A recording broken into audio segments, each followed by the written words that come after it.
Hello everyone, this is Warhawk Beyond 2040 and welcome to a follow-up edition of the success and failures of Arrow.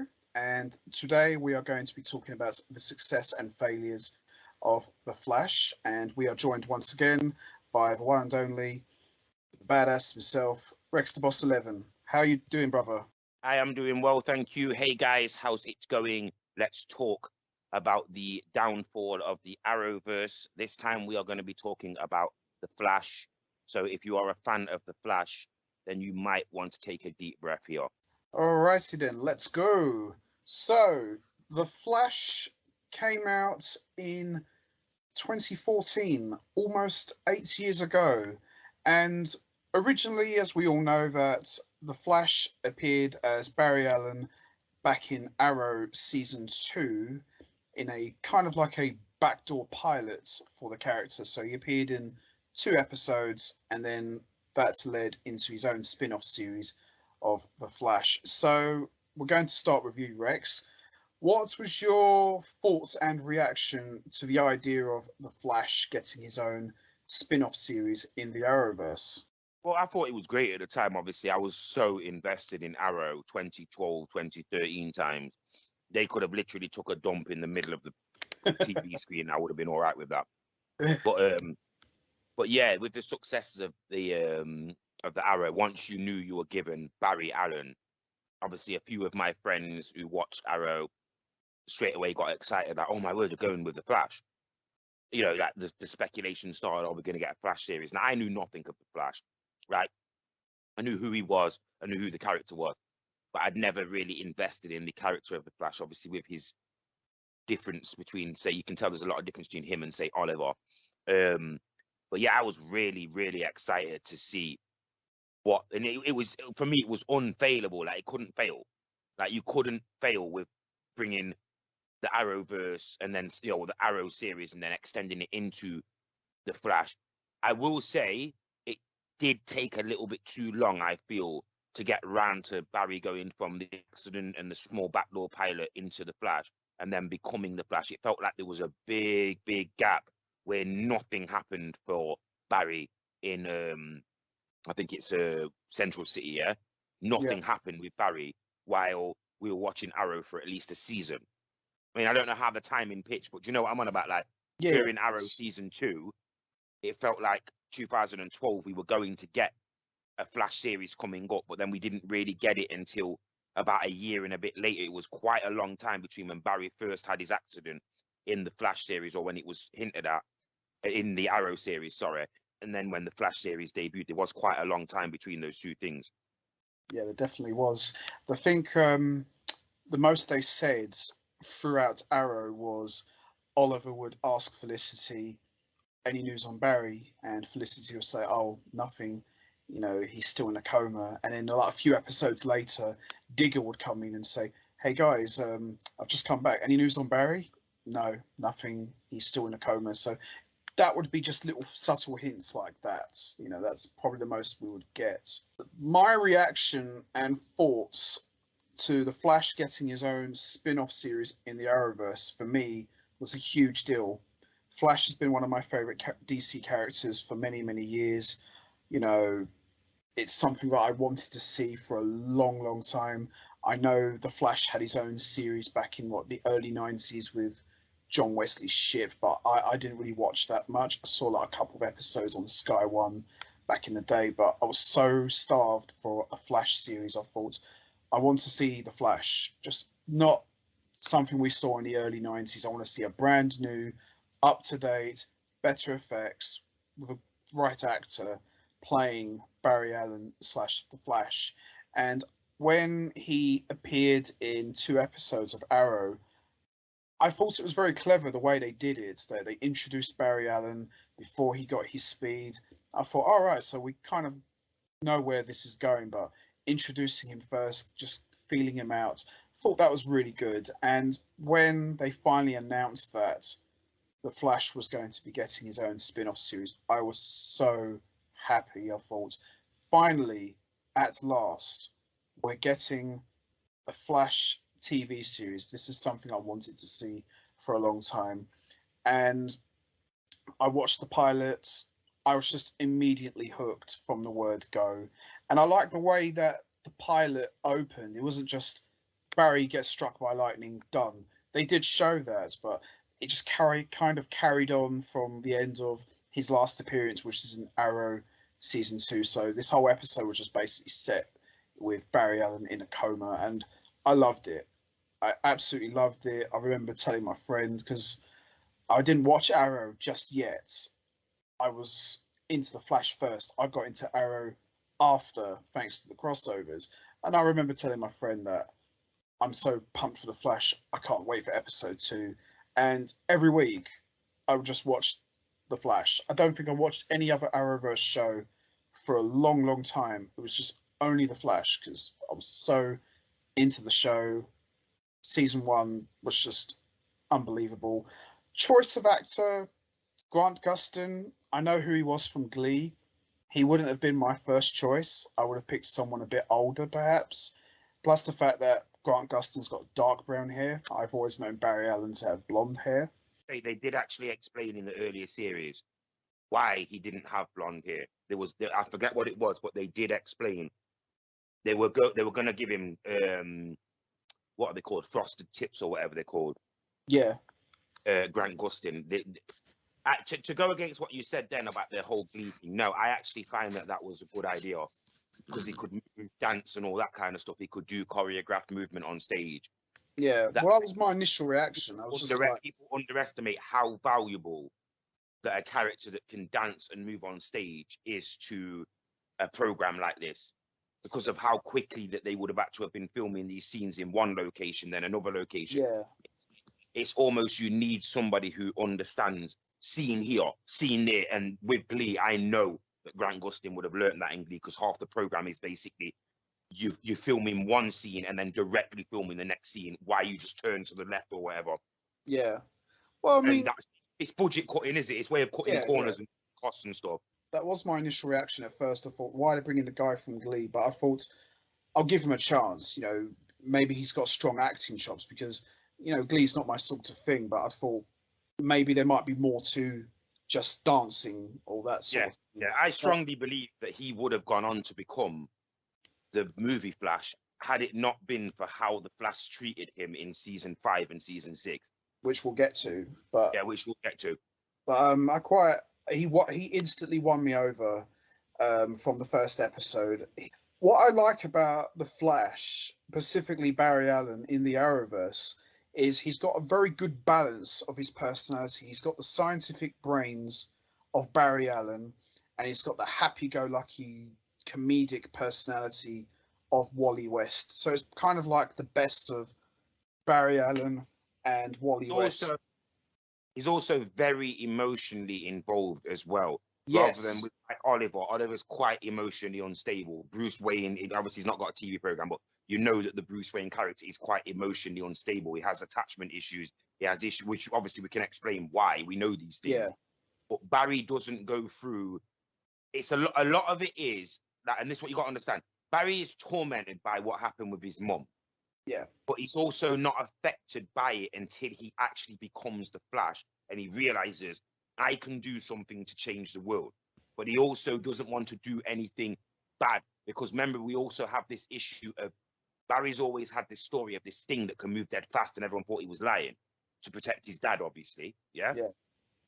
When in reality, he now knows that these speedsters are right. And obviously, as we know, he will go on to discover that what took place in the past actually was something that was caused by something in the future. And to go back to what you said about the John Wesley ship thing, I think in that series, they did actually highlight a little bit of this. Remember that the Flash in that series was a fully grown man and an adult. Yeah. And trust me, guys, when I say this, I haven't seen too much of the Flash, Superboy, and the New Adventures of Superman with Lois and Clark. But I will tell you, I see more of that, but I will tell you guys that their little pseudo DC extended universe Justice League build up in the early 90s, there's some interesting things because they had to cut so much corners without trying to go with special effects. There is some interesting things that they did with those characters in those programs. Yeah. And, you know, they're not unwatchable. I'll say that now. They're definitely not unwatchable. Oh Like no, maybe down the line, me and you can go back and maybe watch some episodes of The Flash and New Adventures of Superman and Lois and Superboy, because they did have a novel. I mean, Lex Luthor was in one of the episodes of Superboy. So, yeah, you know, one of them was, like I said, so there is little things. And I think in the old Flash, they made a few mistakes where they tried too hard to make the Flash appealing to people. Whereas in this series, I feel like they just gave you what the Flash needed to be at first, of yeah. course. One thing I liked about the Flash in the show, unlike the comic books, even though I'm a huge fan of the Flash comic books, in the comic books, Barry Allen gets struck by lightning and he goes and becomes the Flash and he goes and fights crime. Here, they added a bit more to the origin, so it wasn't just necessarily Barry Allen gets struck by lightning, he goes and becomes the Flash. His dad gets framed for his mum's murder. Barry Allen sees a mysterious figure clad in yellow in his house, and he's running around in the house, and his mum ends up getting murdered. And of course, as we know, Barry Allen's dad, who's played superbly by John Wesley Shipp, is locked up in prison for a crime he didn't commit. I quite like that. So it wasn't just a case of Barry gets hit by lightning, becomes a hero. He's trying to fight the systems and say, no, my dad's innocent. I know what I saw. And they kind of hinted that a bit in his But two also, appearances in Arrow. inadvertently, has also caused his dad to get locked up because his story was so far fetched. And I remember Yeah, this.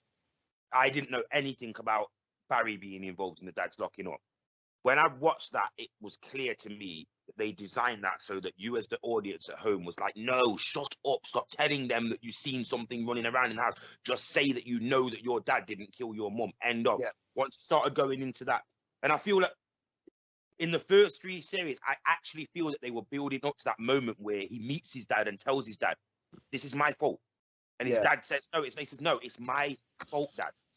Because when he realized that the reverse Flash came back from the past, from the future, it is his fault. It's definitely his fault, and he knows it is. But he should have. They built the first two series of the Flash, and I know that we're skipping forward a little bit, where everything from episode 1 till the end of episode 3 felt like we were building to this moment where Barry finally accepts that he has to make things right now because of what took place in the future that could Yeah. potentially save what took place in the past, which is a weird analogy, but that's what I got from the first three series. So by 10 episodes into series 1, I was fully invested in what this Oh, character was. Like, absolutely. So was I was I. like, wow, what is this guy? And then when I started realizing that he could actually change speed and time and all this, it's like, whoa, this character is so powerful outside of, you know, anything. But then little things started to really annoy me. The lack of the ring, Yeah, like the things that's a there, big like part. it's a big omission. 8 series, and they still really fail to give you what you knew was in the comic books of the whole ring thing, and that, you know, this should have been episode 5. He At developed least. early in the run of the Flash. He should have developed the ring and put in the suit in the ring. Did we ever get to that? I mean, honestly, I know we did before, but did we ever actually get to the ring being the suit being inside of the ring? We do. Yeah, we do get the ring. We get that in season 8. We do finally So get it the took ring 8 seasons, to get the ring. 8 seasons to get the ring inside of the suit, when that should have been the first thing that he did. Like the From that, Superman, Batman, you know, I need a disguise, don't I? Spider-Man, I need a disguise. But yeah, let's skip forward. one thing one thing I've noticed you said, and you made a very good point. You said Spider-Man. This show, I don't know how you feel about it, but I felt, and this is why I think the show did very well at it, especially in the earlier seasons. They embraced the Spider-Man aspects of the show. Now, not in the sense that Grant Gustin's playing Barry Allen and he's crawling up walls, but that whole Spider-Man dynamic. Put it like this: imagine in Spider-Man, instead of Uncle Ben getting murdered, he gets framed for the murder of Aunt May. I love the way the show embraced the Spider-Man dynamic because Grant Gustin, he could have easily played Peter Parker. If you look back at those early episodes when we Definitely first get see the him, great power. With great power comes great responsibility. exactly, You definitely get that. Whereas with Oliver, he just sort of gets tortured into becoming this Green Arrow yeah, character. But you Barry, watch those, it's the whole chemical mutant yeah, explosion gamma radiation thing. Like I said, I don't always like when characters come out of the arse of the egg of some kind of spiritual and chemical imbalance or open something and then they become. I don't always like that. But the Flash was one of the original. This happened to him and he became this. All right, let's get to it. yeah. What did you think of Grant Gustin being cast as Barry Allen? I mean, not we already know from appearing in Arrow, but being cast in the lead role in his own show. I mean, what was your thoughts to that? I mean, it's the Barry Allen bit. It's the Bruce Wayne thing that I spoke about. Yeah, They knew they were casting Barry Allen. It's not just the Flash. Like for me, he isn't a great Flash. I mean, I'm gonna say that now. He isn't a great he gets Flash better as it goes along, I think. because the one thing I will say is the Flash was jacked up like an MF in most of the cartoons and comic books. Yeah, towards Most of them. when he was an adult Flash. I never seen that Grant Gustin would ever become that Flash. And I did worry at the start. I'll admit that we were gonna get the Val Kilmer muscle, rubberized, vulcanized rubber, Yeah, puffed up suit of the Flash that gave him muscles in the suit rather than just having him get jacked up. And he was in great shape. If you watched him in he the first was. couple of times, he gets hurt in the first couple of series when he's wearing the original suit or the second, but original Flash suit outside of just being a guy in a red mask and stuff. But yeah, he cuts himself and you can see his chest and all that. And he has got a good six pack. He has got a good, he's got a great look to him. And I look at it and I think to myself, do you know what? Like he maybe potentially could bulk himself up, but I feel like he was such a good Barry Allen that the program forgot you've got to be able to get this guy to also be the Flash in. He always looked quite scared as the Flash, and there was times when he was like, I can't do it, I can't do it. You know what I mean? Like as in that he was quite Yeah. fearful when he had the power of the Flash. Well, when obviously Grant Gustin was cast as Barry Allen in the 2 episodes in Arrow season 2, and he was great, but I wasn't completely sold on the fact that could this guy carry his own show in the lead main role. So when they gave him his own spin-off, yeah, I was a bit skeptical. I thought, he was all right in Arrow because he had people like, Stephen Amell and David Ramsey to bounce off of. Could he actually hold his own in his own show? And as his look, knowing Barry Allen from the comics, I thought, well, he kind of looks more like Peter Parker than Barry Allen, but I'll give him a shot. And yeah, I think with Grant Gustin, he done a good job as Barry Allen in the earlier seasons, but I felt he got better in his acting as the show progressed. I definitely think he's a better Barry Allen down the line, like maybe like later seasons, but he did a really good job. I mean, yeah, it took a bit of time. As you say, in earlier episodes, he came across as a bit more Well, scared. Like, I can't do it. He's I too think you've fast. got to remember that Oliver at least held up for about 10 episodes before it became a sort of duo thing with him and Diggle. Yeah, Like, exactly. even though he keeps digging, he kept digging away from it. I feel like the Flash, they built him up, and this is probably explaining why they had him in the Arrow show at first. Yeah, I feel like with the Flash, they built him up because you knew he was not going to be alone. Like you say, he was the lead role. I don't feel he was the lead role in the original series. I feel that it was joint between him, Wells, and Joe. Cisco and Joe. Yeah, No, Joe. I feel like them three were the main people in the program at first, and along with Iris and then Cisco and then of course Caitlyn, they yeah, made it so that, and it's in the later series where we start getting. I mean, remember they went down that road. They still had Firestorm and all that in the first series and all that. There was still different people, and also Flash was the original series that started to address who else came out of the particle accelerator with powers. yeah. What was your thoughts? And now, obviously, this is a bit of a touchy one, with a lot of people, but we have to address this because she's a very important part of the show. What was your thoughts on Candace Patton being cast as Iris? Now, obviously, we know people have very mixed feelings about this character and the actress, but Rex, I'm dying to hear your thoughts on this. Go for it. Well, in the early series, I didn't really pay no attention to it. I obviously knew that eventually Barry was going to be with her. Now, I'm going to address it now because I am of colour, so I can address this right now. Go for it. Yes, I like the fact that they they had her as a mixed race girl. I like the fact that or a black girl, an African American girl. I like the fact that, you know, they had Barry, a white Caucasian male, being raised by Joe on his own, a single African American male. Yeah, you know, the only thing that I don't like is the fact that they only sort of reference Iris's mum down the line a little bit. Yeah, I would have liked to see more development with that. But yeah, her being cast I was fine with that. Her portrayal of Iris West is a whole different thing. And if you want to ask me that question after, then you can ask me that question after. Like I said, I had no problem with her being cast and in the role of Iris West, and she did what she could in the first few series. But I am one of those that are very subjective and against her, what she became, like Felicity Smoke in the middle series, how powerful that she became when they started teasing with her being an actual powered character. It really started to drive me away from the program. So, you know, if you want to ask me after you've said your bit, how I felt she portrayed the character, we can come back to that after.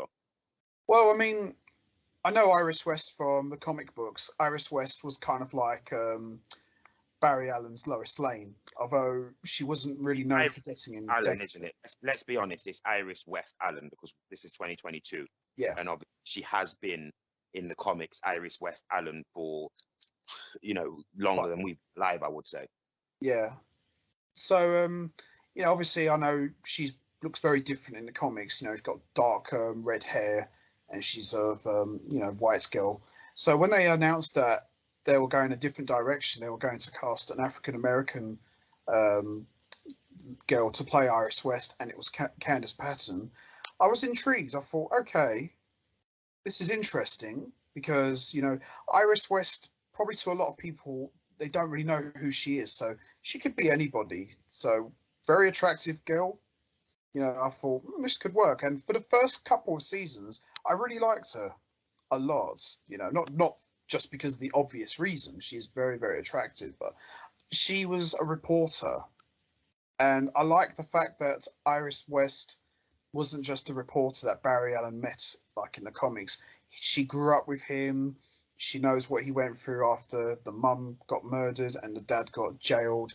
So there was already like a backstory there, that these two grew up together, and Joe raising them both. Although that does rub some people up the wrong way, but I like the early incarnation of Iris West. I thought Candace Patton has delivered a great performance and still continues to. Behind as well. A lot of the time, she was the one that would calm him down and make him. Yeah, exactly. And getting overwhelmed and open. She knew him from when he was a kid, and obviously when he went through all that trauma. And in the first few series, they had this real situation where, they had this real, and this is where it became a bit weird that she was going to become his girlfriend, was because they had this brother and sisterly vibe to each other at first. Like real brother and sisterly vibe to each other at first, where she would be like, remember what you do when you were 9? And when you first came, remember this, remember that? And it would calm him down, and then he would think, yeah, I'm going to do that. And she'd also say, you remember that time when we went to prom? You remember you didn't have a date, and I said, I'll go out as your date just to, you know, calm you down. He goes, yeah, I remember that. So yeah, you had those little things like that. I feel that Iris, I mean, yeah, whether you like her or not, she's an important part of the Flash story. She was the calming side to him, and the voice in his head that could talk to him. I had no problem with that. Yeah. When she became the sidekick to Barry almost, that's when I started to have an issue. When she started to tell him what to do, and he started to blindly follow her into anything that she would say was right. Another issue I had with that, which we are going to touch more on as we go along here, they turned her basically into Felicity Smoke, and I wasn't a fan of that. Across the whole, and we're going to get to this obviously around the other program, but I want to say around 2016, 2017, across the whole Arrowverse, they had this feministic, and I've got no problem with empowering women. No. That type of stuff. But they literally took our universe and said, we're going to empower females in this universe. Fair enough. No one ever questioned that they would invite. We knew how strong some of these females were in this universe, but they went full board, didn't they? Every program, even Gotham, all of them started to portray this. The powerful characters in the program are all female characters. It's all seduction. It's all sexual, but it's also all control and all this type of stuff. And here we are now and saying now, maybe we shouldn't have gone in that feministic direction when 95% of the people that are watching these programs are young male and older male people Yeah.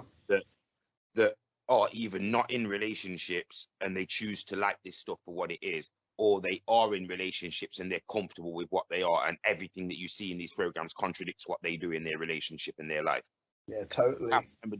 They almost like they didn't know what their audience was. Like they got so popular with Arrow and the Flash, and then of course Supergirl, Legends of Tomorrow, etc. They got so popular in a short period of like 4 or 5 years that they completely forgot that the actual audience, the core audience of these things, are, you know, between say males between say 15 and like 45. Yeah, definitely. No, I totally agree. It's almost like they were trying to appeal to another audience, but they almost forsake their current audience. So yeah, I totally see. Woman's evolution. This wasn't the woman's evolution in a man's world like wrestling did. No. They forced all of this down our throats in this universe and basically told us, "Oh, deal with it," rather than giving us a few powerful female characters that no one would have had a problem with. I liked the Black Canary and what she could have become. I like some of the characters that they brought into Arrow and Flash and stuff like that. But when we started getting to the point where the female characters started, the non-powered female characters started to become more powerful than anybody in the program, that's when I started to scratch my head and really say, right, what's really going on with these series? And it's not just the Flash. It started to happen across the board in Arrowverse, across once Supergirl and then Batgirl and Batwoman and all that came out.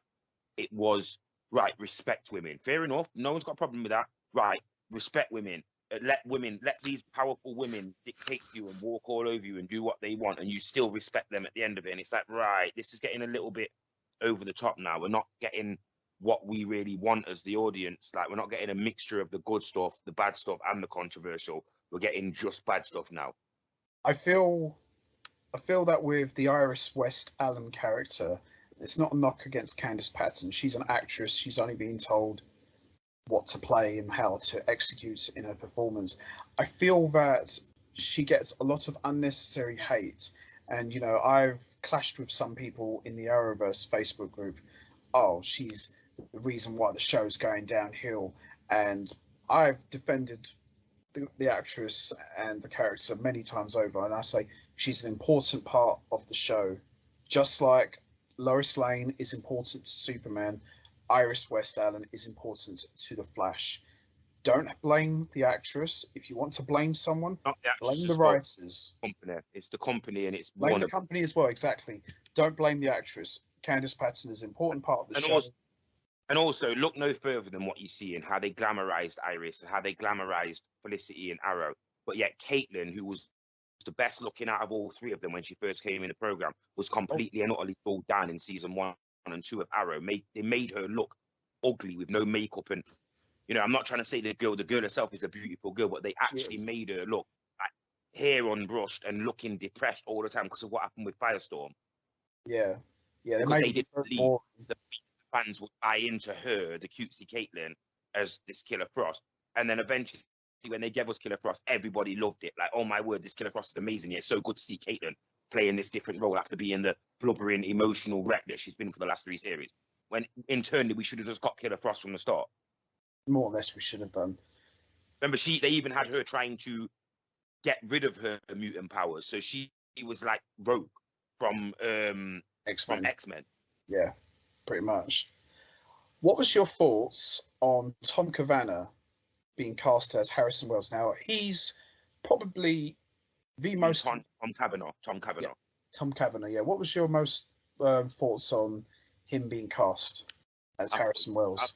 I still think to this day he's the best actor that was in this program from day one. They needed him by, like, it got a bit repetitive and stupid towards season like 4 and 5 and that.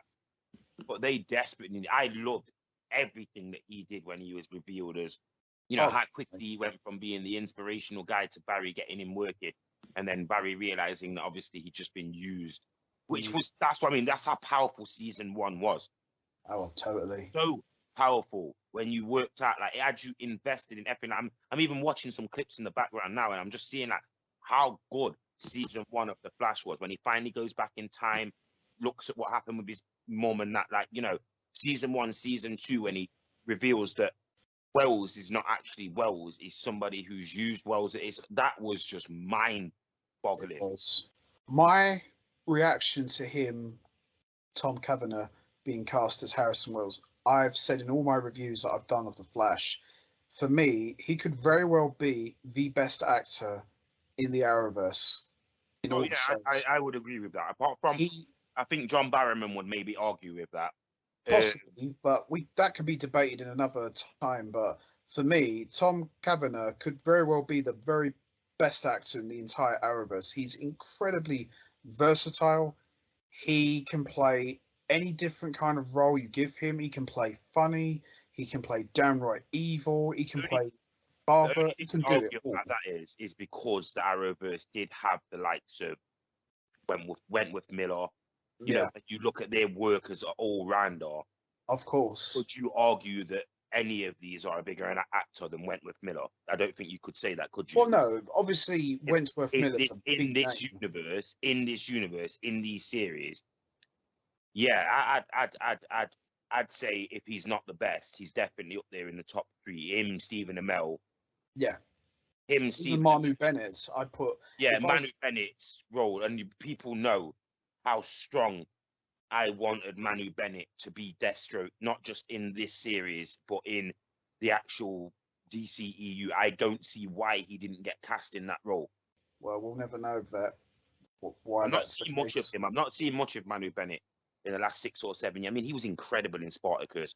He was incredible in Arrow. Yeah, around that 2008 to 2015 period, he was one of the biggest television actors in the world. Well, I mean, the thing with Tom Cavanagh is, if you look at his background before The Flash, he was kind of like a comedian. I mean, he was in Scrubs for a few episodes. He like played, I think was it JD's No, he brother. was in Scrubs. He was in He Scrubs. was, yeah, he Was was. in That's what. Scrubs as like he replaced the janitor guy, or No, he he didn't was that replace him. He was, like, I think he was JD's brother, yeah, he annoying was some brother. kind of alternative, weren't he? But he was funny. Yeah, yeah.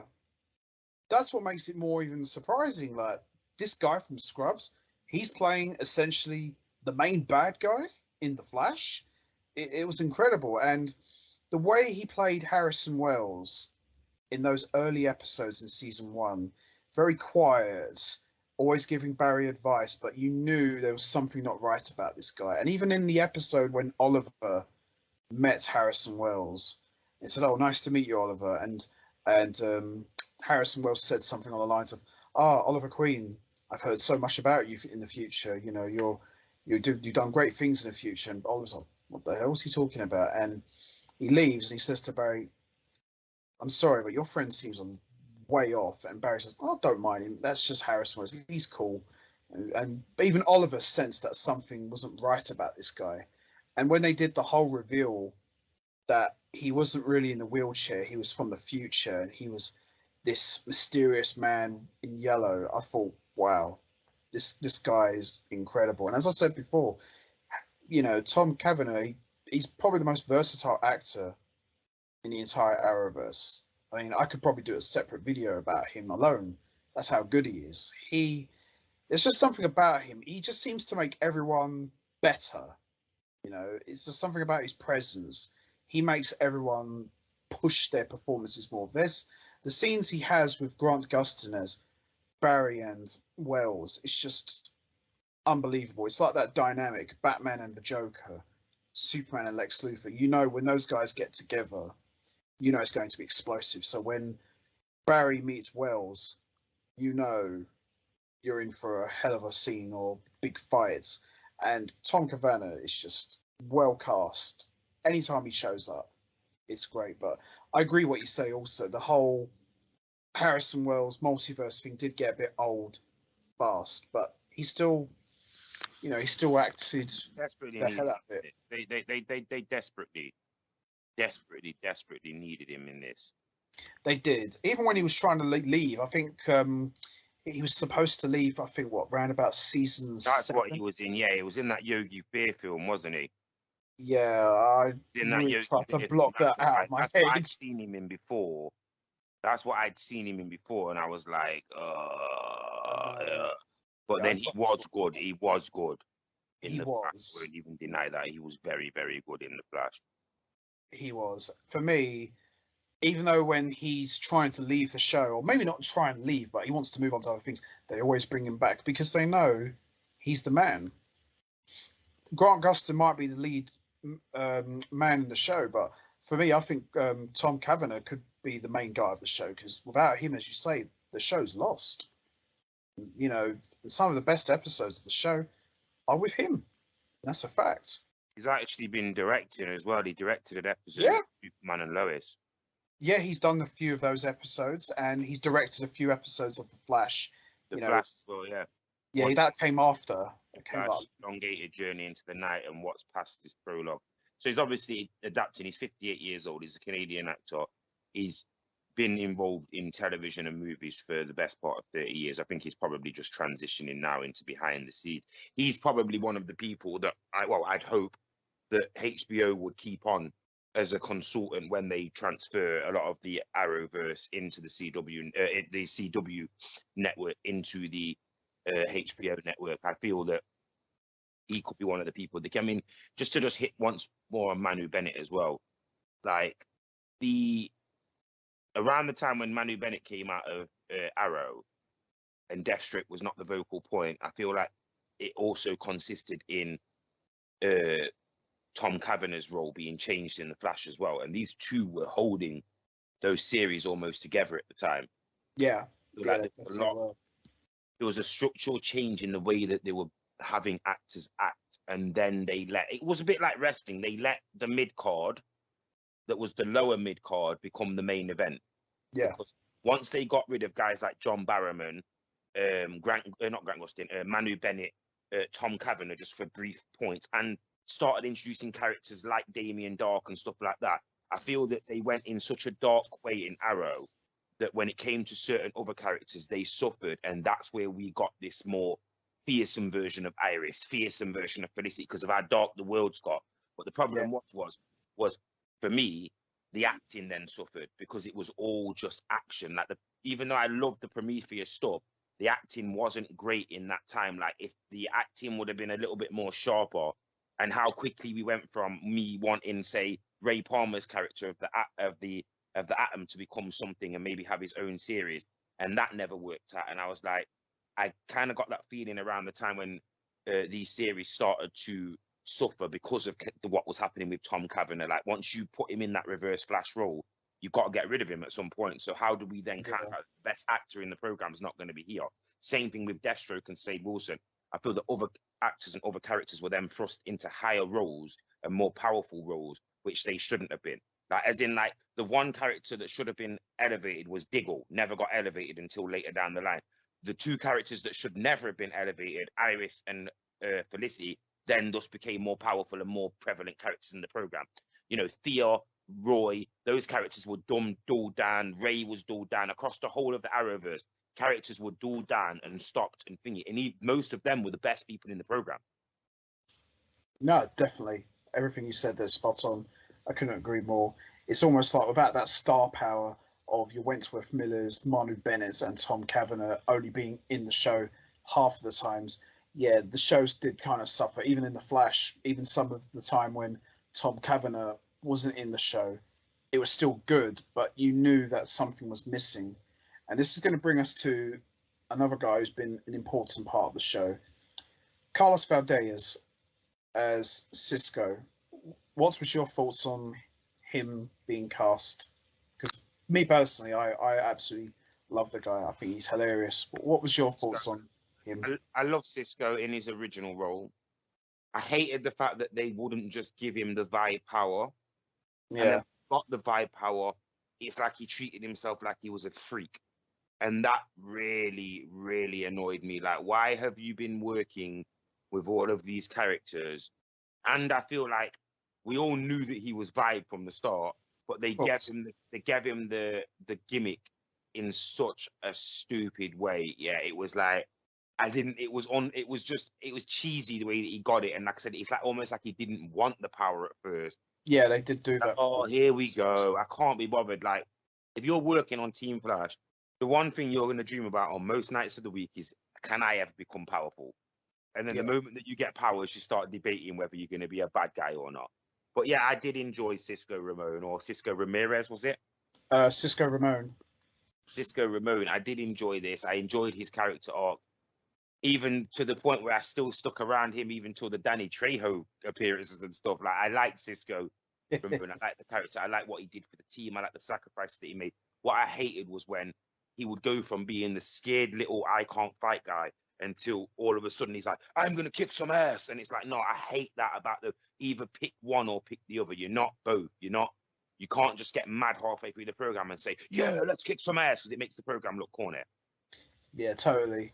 No, I definitely agree. I think with Cisco, he was just like the ultimate fanboy. He was such a nerd in a good way, and I love that he would reference pop culture and things like that. And one of the highlights of the show for me was every time they'd capture a villain, He named the villain, innit? he'd name the villain. That's what I always look forward to. That. Oh, I hope he's going to name this guy. He goes, He's the guy who would name the villain. But then yeah, sometimes what he'd do is he'd say, it reminds me of some kind of, and then he'd say something, then somebody else would say, like, like for a bad guy, like a dead shot or whatever, it'd be like, oh, it reminds me of some guy who's got like a really dead good shot. And he's like, yeah. And then dead say, shot. dead shot. Boom, there you go. And that's how he didn't do that for dead shot. But, No, I know what you mean. I know what you mean. No, one of my favorite ones is when he named Mirror Master. He said, "Oh, that guy, he was like a master of mirrors." Yeah, Mirror Master, and everyone just rolls their eyes like, "Oh God, you nerd!" And one of the highlights for Some of me, the villains as well, don't they? Say, what? Is that what you're calling me? Like, as in, like, to say, what? Rick, come on. I thought of myself as more like and they'll give like, like, I can't remember it was. It might not have even been in the Flash, but there was one character that was like, someone's like, oh, they named him something, and they referenced something that he'd been considered or he previously was called. Is that what I thought of myself as more of like a, something else, and it was what he'd been originally called, or maybe a different version of the character or whatever. And it was them subtle things in the programs that always put smiles on your faces, straight onto your mobile phone, on Google, like, you know what I mean? Like, oh, we're getting a new character. Oh my God. Like, you'd hear, and this is where you're hearing that excitement in my voice that you heard with the Spider-Man thing, right? You'd hear that, and I'm telling you, you'd hear that name, Arthur Curry. Yeah, straight onto your phone immediately. Like, wait a second, who's this guy? I've heard this name before. Like Adrian Chase, for instance. But then sometimes it got confusing, didn't it?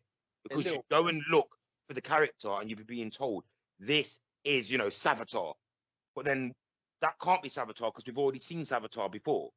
Yeah. So they had to give this one them kind of, not saying that actually happened, but that's what sometimes they did. They retcon certain characters to give them different names and different things.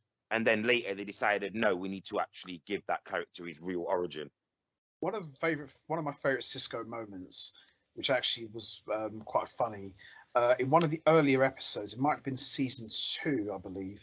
I think Edge had a special appearance in this episode. He played like a villain, and they had to lure him out. And they used the bat signal, but instead of it had the bat logo, it had the Flash logo. And Caitlyn says to Cisco, "That's very clever, Cisco. Where did you get that idea from?"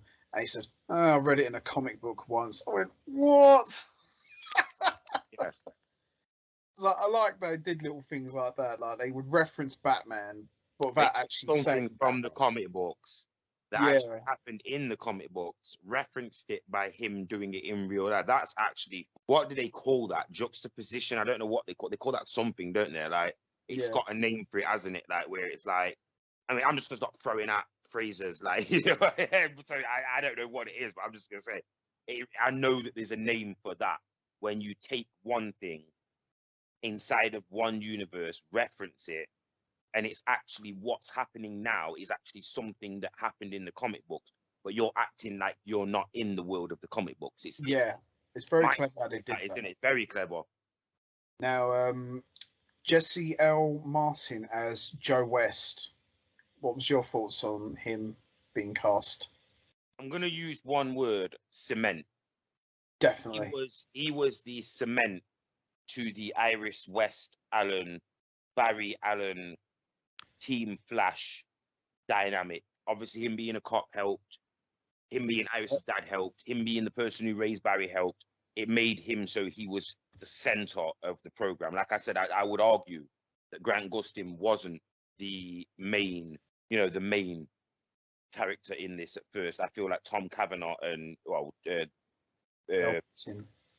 Harrison Wells and Joe West were the main characters in this, because they were the two characters that were the center of everything. The only character that Tom Cavanaugh wasn't linked to directly was Iris. Correct, that's right. But Joe was, yeah. So if I was to center everybody in the program with my Mensa Challenge mathematical mind, I would say that in the middle of everything, the main equation to this program, the thing that links every sum that can be added up in this program, especially in the first series, was Joe West. He was the middle and the center of all of the Team Flash. Barry Allen, Iris West Allen, Harrison Wells. He had interactions with everyone. He had a say in stuff. He was part of the group. He was part of the program. So without him, this program is just a bunch of kids not knowing what they're doing, being led by a guy who's got a secret agenda. It's just, you would expect Harrison Wells to have won. Yeah. Whereas with the help of Joe, Team Flash could overcome. And it literally is that in the first series, maybe even 2 series. Without Joe, the team probably wouldn't have survived what they went through mentally, physically, emotionally. Joe was the key to making it so that these kids, because they were being portrayed as 20-year-old kids, 18, 19-year-old kids at the time, even though they looked mid-20s, obviously. But they were essentially kids.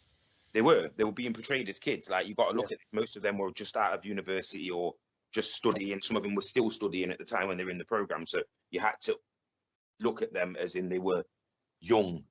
They were the youngsters, you know what I mean? Yeah. For me, Joe West, he is the Jonathan Kent of the show.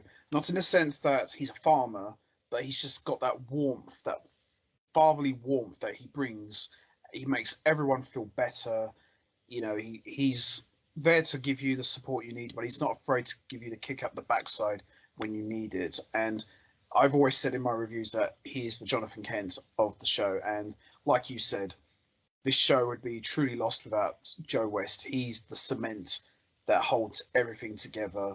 And like you say, you need that father figure. Yes, you've got Harrison Wells, but he covers more of the science. Joe West covers more of the family side of things, the maturity side of things. And, as you say, they'd be lost without him because, as you said, these guys are just a bunch of kids running around, don't have a clue what they're doing. And you need someone like that. You need that strong father figure / parent to keep everybody in line and to keep this family together. Otherwise, if Joe West wasn't around, everyone would be arguing and probably all walk away from each other. So, yeah, I definitely agree. Joe West is the cement of the show, without a doubt. And I believe, from what I've heard and read, he's not going to have a big role for season 9 of The Flash. He will still be in a few episodes, but he's not going to be a permanent fixture. I think they're going to downplay his time on the show because he's been in it since day one. He's been virtually every single episode. So it is going to be a shame not to have him in a much larger role, but as long as he's still part of the show and he's helping out, then I'm grateful for that. But at the same time, this show would be totally lost without him.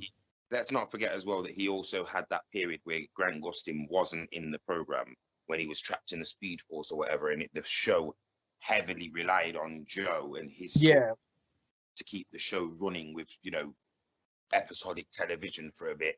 I feel like to make him not even a pseudo Flash, because of course at the time it was like, we went through all the Wally West period when I actually thought that they would transition to Wally West becoming, the main Flash. Yeah, as it happened in the comics. I feel like the producers of the program must have psychologically debated in their mind if they were going to, because you can't argue that around about the series when Wally West entered it, and I know that we're skipping around a lot, guys, that's what we do, but when Wally West entered the series, you can't deny that there were signs that they were going to start transitioning over. And especially when you know that they brought in the Kid Flashes later on and stuff like that, it Yeah. did seem to me like when Wally West came in and then Jessie Quick and all that, they were going to transition to where they were going to have potentially a team of speedsters rather than just having Grant Gustin being the main one. But then I feel like they felt, how do we then go on and bring back Barry? These lot have to fail so that Barry has to come back, and then that thus then destroys these characters. And around that time, and the key thing with the Arrowverse is, and I think when we look back on it, and we even failed to mention this during the what went wrong with the Arrowverse, everything seemed to take too long to get to when you needed it with the Arrowverse. As in, they debated with this series, with whatever series was, to bring in this team full of speedsters. They should have just gone with the team full of speedsters rather than debating it and then quickly having to get. Maybe I'm wrong. Maybe they always just intended on getting rid of Jessie Quick and getting rid of Wally West, but it didn't make sense how they had these characters become pivotal members of the group and the program. While Barry was suffering and Barry was away, they relied on some of these youngsters, even to the point where Wally nearly got killed a few times, if you remember, because he was making stupid decisions and stuff. Yeah. Yeah. They had this reliance on these other characters, but then quickly we went straight back into this Grant Gustin world without anyone getting a chance to say, well, maybe we don't want Grant Gustin back yet. Maybe we would like to see more development for Kid Flash. And I think a lot of people started to get a bit annoyed at that time there, where it was like, look, we're seeing all this great special effects of all these different speedsters teaming up and all that. And, you know, these would have been great when Barry was fighting against multiple speedsters, but no, they weren't there then. It got a little bit convoluted in the middle series, like I said, when you didn't know who you were supposed to invest in. Even when it started changing loads of them into metahumans and adding more people into the team, and then they got powers, it did become a little bit of like an NWO. That we At don't know times it what's did. going on here. We don't know who is. We know who the leaders are, and we know who the main characters are supposed to be. And then little things like the parts of the comic book which probably shouldn't have ever been brought out.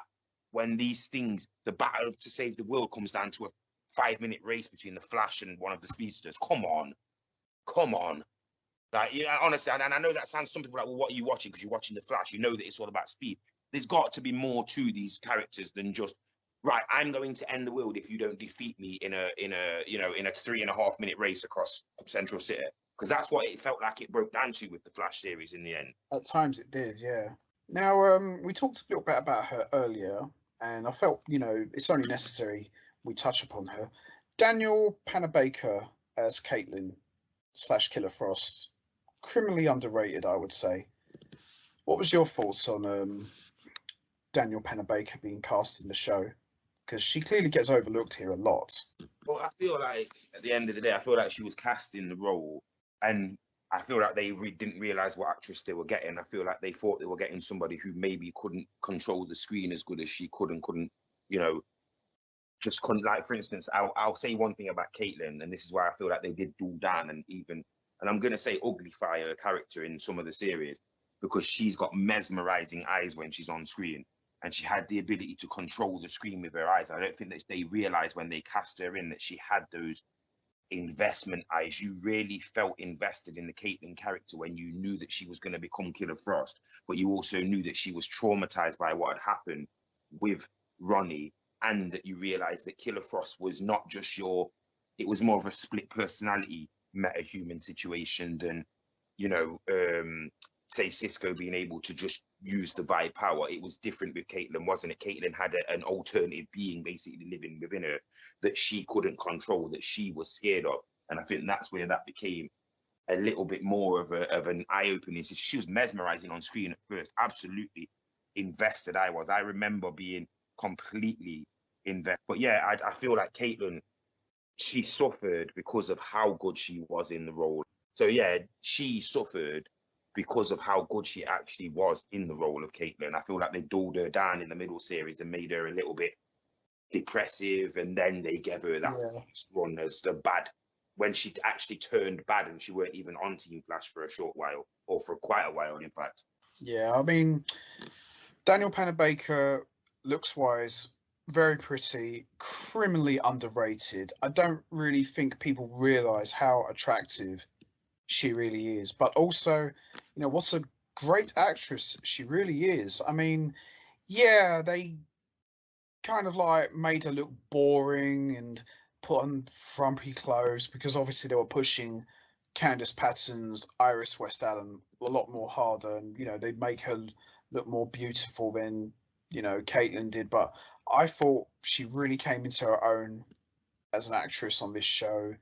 You know, especially when she changed into Killer Frost in those first early episodes where she was just straight up cold and evil. And I remember watching those early episodes of The Flash. They were really building up to something that there's going to be a big betrayal. Someone's going to turn on Team Flash. You didn't know who it was going to be, and it was revealed it was Killer Frost. And I was really looking forward to seeing her as one of the main villains. And for a little while, we did see that, but then eventually she came good again and all was right with the world. But I felt that they missed an opportunity to really do something with her because, as I said, Daniel Panabeker she's up there. She's one of the cornerstones of the show. Incredible actress, gets overlooked a lot, and I think she's one of the best. I think she's definitely up there with those guys, and she belongs there. I don't care what anyone says. She's one of the best, I say. Would you agree with that as well, Rex? Yeah, I would agree with that, definitely. But yeah, going to the Caitlyn thing and all that, I think, like I said, I feel deep down that she really did suffer in her role as Caitlyn Snow. She got overlooked a lot, I think. Because of the Iris West Allen stuff, and because we all knew as the fans at home how, ungodly powerful that Killer Frost actually was in the comic books. It's like we never, like to this day, we have never been given the full real version of Killer Frost. Like, bearing on mind, remember the whole dynamic. I always loved that thought of Firestorm with Killer Frost. How does that work out? You know what I mean? Like, that had me gripped from the day one. And because they took out Ronnie Raymond, which of course a lot of people don't know this, was the cousin of Stephen Amell. He had other things going on, so they decided to quickly recast him as somebody else. But yeah, I feel like Caitlyn in season 9, maybe they could do something with her in season 9 just to give us, something real special to remember Killer Frost by. But then I think it will be a retcon of a character. Her betrayal, I really felt that was going in a great direction. Like they were going to, especially earlier seasons. I mean, she was a good villain in the program. Don't get me wrong, but I feel like they turned her into a bit of a henchwoman and a bit of a tag along. There was those series where she was kind of being controlled by other people and all that kind of stuff, and you knew that she was going to turn face or like tweener eventually. You know what I mean? You knew that she was going to get like angry, but around that time, bro, and I won't deny this, the program started to become unwatchable for me. This is where I first started really. It was too late. Once again, too late. Killer Frost should have been a season 2 or season 3. Incredibly powerful villain that they didn't kill, they banished. Yeah. And then eventually they realized they've got to let Killer Frost out because something to do with her power would have made it so that they would have won this battle. And when they went to get Killer Frost, Caitlyn was back. Yeah, I totally see what you mean about, they had a real golden opportunity to do something special, especially regarding the whole power side of things. They really could have done something there. But again, as I said before, it was a missed opportunity. They could have traded in one of the speedsters in one of those seasons, make Killer Frost the main villain for that season, and they could have really done something very special. They could have showcased her cold powers to the fullest.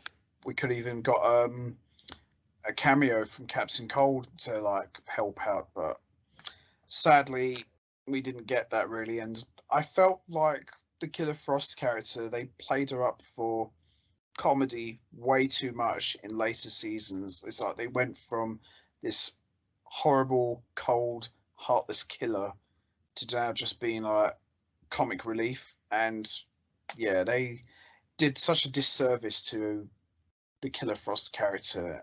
Real shame. They shouldn't have done that really. I felt there was much more to explore here. They could have like played on her frustrations about being overlooked. I'm always taking a back seat. I've helped you guys many times. There was so much story to tell, but it just kind of just got forgotten about. Really, it's almost like Killer Frost forgot that she hated these guys for some reason. Shame, really. Definitely would have liked to have seen more of that. Yeah, I agree. I agree with the whole Killer Frost arc. So now we're going to start talking about the success and failures of the Flash. So we're going to start with talking about the success of the Flash. So Rex DeBoss, where do you think the Flash succeeded as a show? Well, firstly, it succeeded because it introduced a character that, you know, unbeknownst to many people, a lot of people didn't know about the John Wesley Ship version of the Flash. And let's be perfectly honest, those programs weren't really like the John Wesley Ship version of the Flash to us in England wasn't the same sort of exploitation as what, say, the New Adventures of Superman was. It wasn't. No. You when you watch back and you've seen it, you've seen what you got, regardless of what you got with that. But the funniest part about that is I feel that they bought, by bringing the Flash into it, they brought somebody into the program who or into the Arrowverse and into the DC universe, more importantly, who could be expendable, who could be changed, who could be, changed into somebody who was feasible for the audience that was at hand. Because, of course, if you look at it from the perspective of the audience that you're watching, when you were watching Arrow, you knew who the character was, but only through the Arrow series. Like, a lot of people didn't really know who the Green Arrow was before that. They just knew he was a character that was part of some form of the Justice League or what Justice Society of America or whatever. And then when they brought the Flash in, it was, you knew you were getting something big. I actually thought at this stage, and I'll say this, I actually thought that we were going to get some form of the Justice League in TV. I knew that we weren't going to get Batman or Superman per se, but I at least thought we were going to get a few Green Lantern characters, a few other characters, etc. Yeah, totally. I mean, I think for me, the success for the Flash, it helped introduce the character to an audience who may not know who the Flash is outside of the Justice League. I mean, the most exposure the Flash ever got was in the animated series back in 2001, and even earlier than that, back in the mid-90s during Superman, the animated series. So I think it helped make the Flash. I mean, obviously he was already an important character in the comic books, but I think in terms of TV, it helped establish the Flash as an important, hero, not just in the Arrowverse, but in the DC universe overall. And also, it really helped introduce a lot of villains who never appeared in any live action. I mean, obviously, villains like the Thinker and the Fiddler, very old villains from like the early 1940s, never appeared in any mainstream. So I think on that side, it helped making a bigger audience. Let me just say something, because I'm just talking to somebody in the background, and their response when I just mentioned about the Flash was, "Oh, he hasn't got a movie yet." Well, no, he has got a movie, but we just are not yet allowed to see what this movie is, and it's going to be so weird, like we spoke about over the last few weeks. That movie's going to be set in like 2018. That's true. As regards to the DCE universe, like as in like the DC extended universe, yeah, it's going to be somewhere between what the original Justice League movie and Wonder Woman 1984 / Aquaman. Like, where's this Flash film going to pitch in? Somewhere around about, in fact, probably earlier, somewhere around Dawn of Justice, isn't it? It's going to feature that flashback. From my understanding, I believe, I mean, I'm only going by what I've read, but I believe the Flash is going to be set a couple months after the Justice League movie.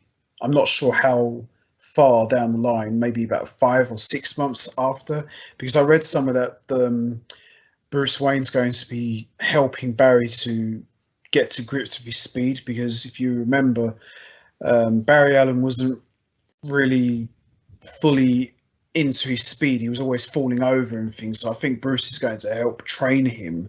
That's what I read. But Bruce is going to be doing, and this will be Ben Affleck. Yeah, he will be. Yeah, doing yeah. Be Ben what, Affleck will be back. Yeah, he's what Oliver Queen did in the series. Then, yeah, what the Arrow did in the series. kind So of. I assume it will be similar. He'll use the Batmobile to make it so Barry's got to outrun, Yeah, missiles yeah. or Ben something. Affleck's definitely in They'll this. use almost. I would almost be certain that they will use the Batman shooting him or hitting with something. You know that arrow. Yeah, Green Arrow shoots him with the arrow, doesn't he? Because he's not quick yeah. enough. He's like, you can be quicker than that. You wouldn't have been shot if you were quicker than that. No, that's right. And also, with the success of the Flash as well, it introduced us to, aside from the villains, we got Kid Flash, we got Impulse, we got Jessie Quick, all these different heroic speedsters. We even got one of the biggest successes I think they ever did was getting the original Flash back, John Wesley Shipp, not only to play the Flash from another Earth, but to actually play Jay Garrick as well. I think having him play Jay Garrick was a really great stroke of genius. I couldn't think of anyone else who could play the original Flash, but John Wesley Shipp. It just made perfect sense, and I think that's the success of the show. Really, it was able to bridge the gap between the original show of the early '90s and then just extend it into like the 2000s onwards with this show. So I think that's, for me, is like the biggest success of the Flash. Was the Flash the start of that? I believe it was, wasn't it? The Flash was the first series to feature a character that had been played by somebody else, and then bring back the original person who played them to play a different character or a different version of that character. I thought it was really clever with the way that they brought in what was the Centurion Flash or whatever he was called, the John Wesley Shipp. Jay Garrick, he's part of the Justice Society from the 40s. Because that's but am I right to say that John Wesley Shipp had actually played Barry Allen in the Flash series, or was it actually Jay Garrick that he played in the Flash series? Which one did he play? In the Flash series with Grant Gustin, for most of the show he played Jay Garrick, the original. No, I mean, in his original 1991. Yeah, he did. Yeah, he made a couple of special guest appearances as the Flash from the show. So did he actually play the Jay Garrick version of Flash in the 1991 version, or was he actually Barry Allen then? He was actually Barry Allen. They actually brought that version of Barry Allen back. So they actually brought that version of Barry Allen back from the original, so that you could call that like Golden Age or whatever, Barry Allen or whatever, Silver Age or whatever. Right. Yeah. Okay. So that's interesting. That's very interesting, because obviously I know that in Supergirl they brought back Dean Cain, didn't they? They brought back the female who played Supergirl, Helen Slater. Yeah, they brought her. They were husband and wife, weren't they? They were Carl Burrell's adopted parents or whatever. So the Sanders family or whatever they were called, Danvers family or whatever. Sanders, whatever they were called. The Danvers. They were her adopted parents, weren't they? And obviously, they hinted a few times, didn't they, that Dean Cain was potentially somebody else who was a powerful person and had been kidnapped or whatever. So I think something like that, but I kind of gave up on Supergirl, which we'll get to, obviously, in one of the next reviews. But I thought that was a real subtle, and they've obviously done that in the films now, haven't they, with the Wonder Woman, Linda Robson situation. They've done that in the films now, haven't they? I mean, obviously, was she brought in? Sorry, was Jay Garrick brought in before the Brandon Routh? Because you've got to really include the Brandon Routh being recast as the Atom as well. Although I know he's not playing the same character, you have to understand that if they could have got the rights to Superman, they would have had Superman, and Brandon Routh would have played him, which they obviously did have Brandon Routh play the Superman Returns version of Superman in the Arrowverse as well. I reckon if they could have got the rights to Superman in 2013, 14 or whatever, they would have had Brandon Routh as Superman instead of playing Ray Palmer, the Atom. But I still like that fact that they brought back, and there was other characters as well, weren't there? There was other people who they brought back. Obviously, John Constantine had his own series that was nothing to do with the Arrowverse, and then they brought him into the Arrowverse. So it's nice, but I do prefer the more classic ones, as you say, like Dean Cain, Helen Slater or whatever her name was, and John Wesley Shipp, because they might not have ever been given the credit. It's crazy to see and think, like, how they even managed to even scrape up Dean Cain and those that, because you've not even seen most of them for quite a considerable amount of time when they reprised it. And that's what I mean. It was great to see when this series was becoming a success and this universe was becoming a success, them pay homage. So now we come to this should be good. We now come to the failures of the Flash. RexDaBoss, this is all yours. Go for it. Where do you think the Flash failed as a show? Well, to save people from just listening to me rant for the next like 35 minutes, I'm going to dip in and out and say, firstly, I want to talk about the oversaturation of speedsters in the first few series. That's really, I understand the theory of the Flash, but we really should have stayed away from speedsters after the Reverse Flash and all that debacle in the first series. And I apologize if it's a bit echoey down here, guys. But in the first series, where we had the Reverse Flash reveal, when we got the whole Wells is not Wells, he's really Eobard Thawne, all that kind of stuff. And then when we led into the next few series with the Savitar and who was the other speedster? There was a few others, wasn't there? And wow, my head, quite a few. My head was really, really being scratched. And then we went down the road of no speedsters for a short while, and then they brought in another speedster, and it really, obviously, and in all this time, they're bringing back the Reverse Flash as well. One minute it's Thawne, then it's Wells. Who knows what he's going to turn up like? And it just became like, oh my word, can they not just give, like, you know, can we not just get somebody who actually might be a threat to these guys? Not just, like I said earlier on, a race around the world will save the world. What the? Come on, no. We don't need that. We need actual powered up people. Like, I always looked at that Weather Wizard and other people. I thought, why were they not like taken way more seriously in this? But the Flash just wrapped them up, didn't he, and got rid of him in the first couple of episodes. It was like, come on, why was he a test subject? Why was he like to do crazy things, and his weather powers could stop the Flash from sprinting around? But yeah, that was my first point. Obviously, I'll let you go with one of your points now, and then I'll come back in again after. I think the failures of the Flash kind of tying into what you said. First, I'm going to say about first 3 seasons, speedster overkill. That's what I called it. Too many speedsters. It seemed like every episode, oh, there's a new speedster. I mean, barring Reverse Flash, he's the main guy. And even Zoom as well. I loved those first 2 seasons. Excellent. But after that, it just got overkill. We Savitar, which, you know, we'll touch on that stuff a bit later on, but too many speedsters, not enough focus on the other villains. I mean, Mirror Master, one of the original classic Flash villains from Barry Allen's Rogues Gallery, really wanted to see him as a main villain. Could have trapped Iris in a mirror, and then for like the whole season, which could have gone into like the multiverse sort of thing through a mirror.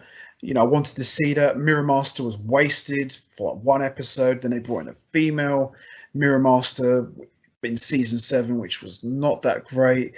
They brought in the Thinker, great villain, old school villain from the 40s. Good, but a couple of episodes in the middle, just got a bit silly. And I kind of feel that... Say, you see what you just mentioned there? I didn't like the fact that, you know, some characters were given the Smallville treatment of, oh, they got their powers from the particle accelerator, but then they were here and gone within like 5 episodes. That pretty really, much, yeah. Like, I wanted some of these characters that you said, like Mirror Master and Weather Wizard, and, you know, all of these like real traditional Flash characters. I wanted them to be what they were and then become the Rogues Gallery at the end. But we never truly really got that Rogues Gallery thing, because they ended up switching it into Legends of Tomorrow, which was weird. And yeah, I mean, there was characters that never got off the ground with Flash, and I went and read about them, and I was like, what? This guy's way more powerful than they showed him in the Flash series. Oh yeah, because they didn't really want to go down the... You could see that, especially season 2 and 3, they were starting to struggle with the budget as well. There was too much budget being thrown around, too much production being thrown around, and not enough budget to fund it. And they were relying on the success of Arrow and Flash at that time to keep funding the series. And of course, as you know, and I will also throw in there what you said about that before, we never really got that Deathstroke character in the Flash either, the one character that you knew that the Flash wasn't able to defeat Like the Reverse Flash was sort of portrayed as that, but they gave so many excuses as into why the Reverse Flash would return because of obviously the Speed Force and all that. Whereas in Arrow, it seemed that Oliver had actually defeated Deathstroke, but then Deathstroke just comes back. Like you realize very quickly, this is the type of character that even if you think you've killed him, you will never stop him. Well, I mean, another thing with the failures of the Flash, aside from Speedster Overkill, and you know, we touched upon this earlier, and obviously this is going to be touched upon a bit more.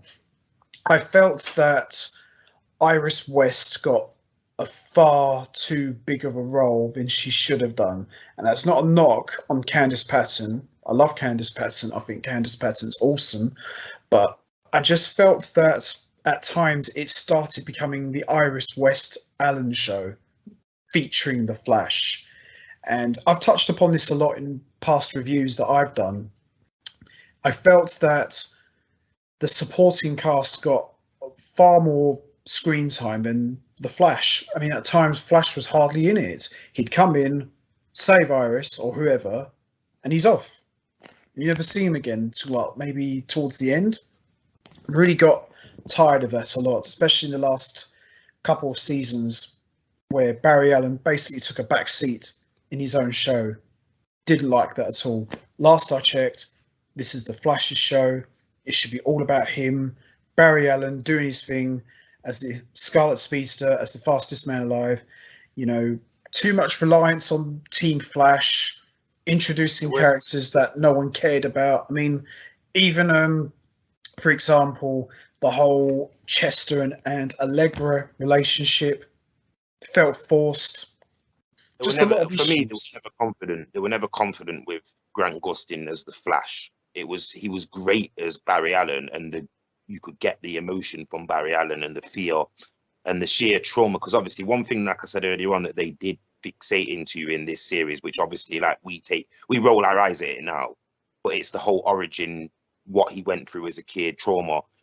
Grant Gustin played that anxiety-driven, socially awkward version of Barry Allen amazingly, but then you had to accept that this is still the same person that's putting on this suit, and there was too much of that. I get the feeling like in the comic books, I always got the feeling that the Flash was this really sort of like he was a bit of a Peter Parker. He was quite insecure as a normal person, but then as soon as he hit the ring and then the Flash suit came out, that's when it was the cocky Ezra Miller Flash that we've seen. And I feel like Grant Gustin didn't do a great job portraying that, and that's why they knew they had to team him up with people that made it like they teased us with characters like Firestorm that actually would have been too powerful to have had as an ally, but then they realized real quickly you can't have Firestorm as the backup for the Flash because Firestorm's going to end up too popular and too thing, and then everyone's going to start asking for his series, and that's just too much production and too much CGI that we can't afford. So obviously what happened, and a lot of it people need to understand, and I think a lot of fans with the wrestling mind coming out, they look at this from behind the scenes as, oh, well, no, it comes down to money with this thing. You can clearly tell between season 2 and season 3 of the Arrow and season 2 and season 3 of the Flash and season 4 and 5 of the Arrow, the money ran out. Oh, yeah, clearly. The money definitely ran out. You look at the CGI and the special effects in the first 5 of those series, so 3 series of Arrow, 1-2 series of the Flash, the production was high level, and then all of a sudden they just started heavily relying on drama-filled family, neighbors and Coronation Street type of development, and random explanations into why people got kidnapped, disappeared, killed, etc. And it just became too convoluted, and it looked like, do you not know what your audience you're aiming at for? And we spoke about earlier on, they made a drastic turn after that to start aiming the series at young females and empowering women and stuff. And I feel like they physically and emotionally killed off everything that the first 5 or 6 series of the Arrowverse were. I couldn't help but notice, this is again going into the failures of the show, I couldn't help but notice, especially around season 7, I kind of felt like Grant Gustin and everybody else were just phoning in their performances. You never really got the sense that they were into it. If you look back at the earlier seasons, like seasons 1 to 3, and even 4 as well, you know, they really gave it their all. That they really pulled out all the stops. But then when you get to 7, it's just like they were just going through the motions, and you could tell like half of those guys just didn't want to be there, and they didn't make for a great season or a great show. You know, if the actors are not feeling it, then your audience isn't feeling it, and you're basically just going around in a vicious circle, because apart from like one or two standout episodes, the rest is just a pile of nothing. And I felt that for a while with The Flash, that it got to the point where we're running out of ideas here. I mean, you know, you've got a character here that's essentially, overall, if you put it all together, the Flash as a character, no matter who is wearing the costume, the Flash has been around since early 40s at least. Maybe he came out a bit early in the 30s, but he's been around since the early 40s. And you can't seriously tell me that, oh, we basically run out of ideas to tell stories. There are loads of stories to tell. Why are we not getting this? Why are we not getting, I'm going to throw this one out here, I've said this in the last few reviews I've done of The Flash, why haven't we got Eddie Thawne as Cobalt's Blue?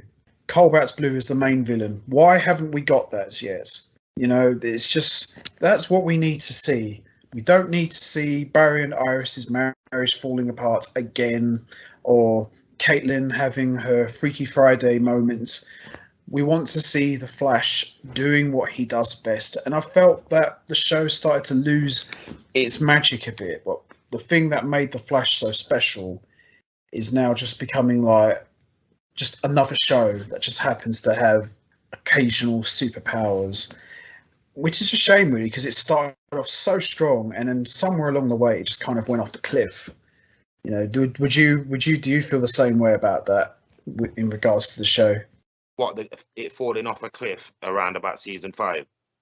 Right about season 5 and to 6, yeah, it starts to go off the cliff.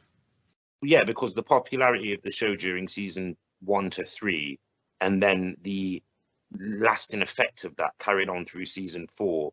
Season 4 and 5 weren't unwatchable. Like I say, they weren't.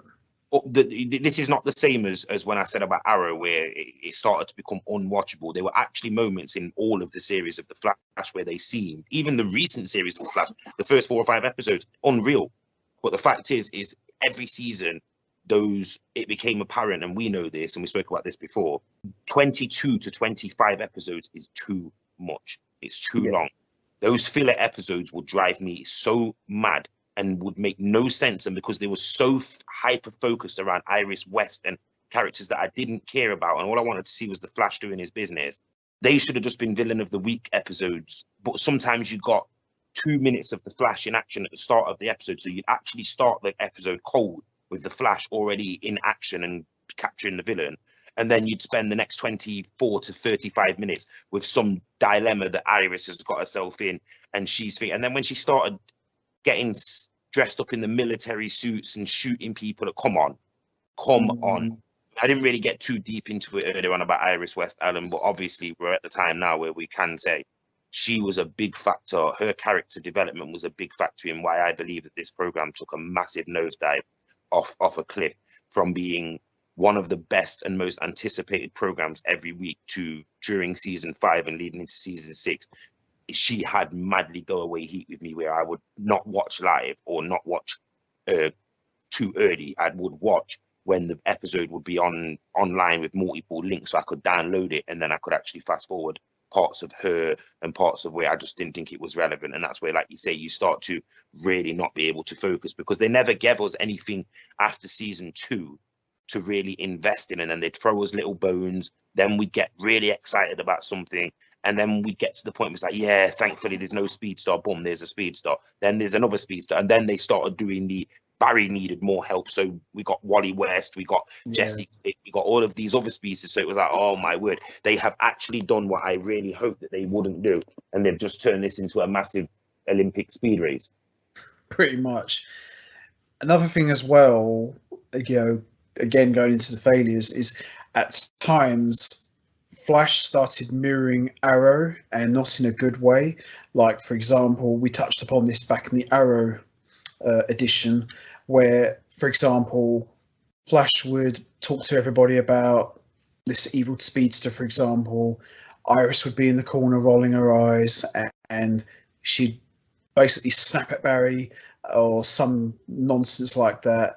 And just like Oliver and Felicity, Barry would say, "Oh, can everyone give us a minute, or give us the room, please?" Or Iris, a word outside. And you just sit there and think, "Oh my God, are we just watching the same scene with Oliver and Felicity, but with two different characters?" And even the dialogue as well, word for word, is exactly what Oliver and Felicity would say to each other. And it's just those little things I started to pick up on. I just thought, It girlfriend was also takes around the this time spotlight as well. again. It was also around this time here where the whole Harrison Wells thing started to annoy me as well, because it was like you never knew what kind of character that you was going to get. You never knew if he was going to be a good guy or a bad guy. And then thus around this time, we got like 6 or 7 versions of Harrison Wells in the same episodes. Yeah, we did more or They less. had a multiverse of Harrison Welleses, didn't they, at one stage Oh, where the court of they had, the House of Wells. yeah, basically, yeah. And it was funny for about 2 minutes. And then it was like, right, this is really boring. This is basically wasting the time of the audience at home. And, you know, at that time there, and this was unfortunate for Flash and Arrow, when I first started watching Arrow, you know, wrestling had a little bit of a resurgence in the early 2010s.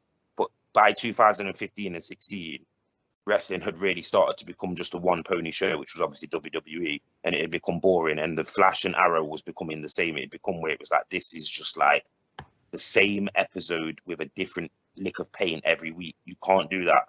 You have to be able to give people story arcs, and then thus comes the story arcs, and they were always bad with the Flash. Always bad, always involving Iris West, something about Iris. And it became a little bit like Superman and Lois, didn't, like you said earlier on, like where he was always having to save Iris from something, and it started to really get to me where it was like, maybe Barry would be better off without Iris here. Yeah, some fans did actually start saying that. They started saying, "Oh, Barry should have got with Caitlyn," or Barry should have got with Detective Spivot back in season 2, I think that was. You know, they started calling anyone who wasn't Iris. The fans just wanted that, and I thought that was a little bit unfair because, you know, as we said before, you don't necessarily hate on the actress. Just, you know, blame the writers. You know, the actress is only doing what, you know, she's scripted to do, and I just felt that was a little bit unfair. But I can see why people would get annoyed about that. It's like, oh, too much of the same character. This is getting very old, very fast. Can we see someone different? And yeah, fans even like called for her to be removed from the show, which I thought was a little bit harsh. But yeah, I mean, it was things like that that made me start to, like, you know, not turn off the Flash. I was still very loyal to the show, but at the same time, my loyalty was really being tested. I just thought, I really hope the next episode gets better, because when you start having that sort of mindset, oh, maybe next week's episode will be better, and you watch it, you think, oh, that was so terrible. Yeah, that's when you start to realize that maybe the show hasn't got as much life in it as it had before. So, The Flash has currently 8 seasons. We are scheduled for season 9, which is going to be shown next year. And from my understanding, it's going to be a short season. They haven't confirmed how many episodes it will be, but it's going to be a short one. And this will be possibly the final one. So we're going to talk a little bit about each season individually. And then at the end, we're going to rank what's our best season to the worst. So we're going to start talking about season 1. We'll start with you, Rex. What was your thoughts on season 1 of The Flash? Strongly thought that season 1 was the best season. It was an incredible introduction into what the Flash was. I had absolutely no idea. I wasn't, unfortunately for those people listening, I wasn't geeky enough to have really gone into that Wikipedia era. And it's when the Arrow started getting me curious about who some of these DC characters were outside of, you know, the usual Batman, Superman suspects. It got me to the point where the Flash was the first time when I was like, wow, they really have been hiding. And I even used the phrase hiding some of these incredible characters. And it's around this time when people like me started saying, where's Wonder Woman? Where's Aquaman? And this is, people mark my words when I say it was this series along with Arrow, that started to ask that. Nothing to do with Marvel's Avengers Assemble. It was these series that started to get fans wondering, would we get to see these characters in these series rather than seeing them on the big screen, which obviously around this time, which we've spoken about in our other reviews, DC stupidly attempted to try to build the Justice League, and they should have done what we knew they should have done, build the Justice League as a TV thing, so that we could then have maybe 10 years of Justice League adventures and stuff on TV with lower down actors and actresses, etc. But, you know, a long story arc for these characters. And then maybe around now, 10 years later, you'd start getting, you know, Stephen Amell as the Arrow in a film where they trained him up, learned him, he's way more trained, rather than draining the guy to the bone where he ended up turning to a wrestling.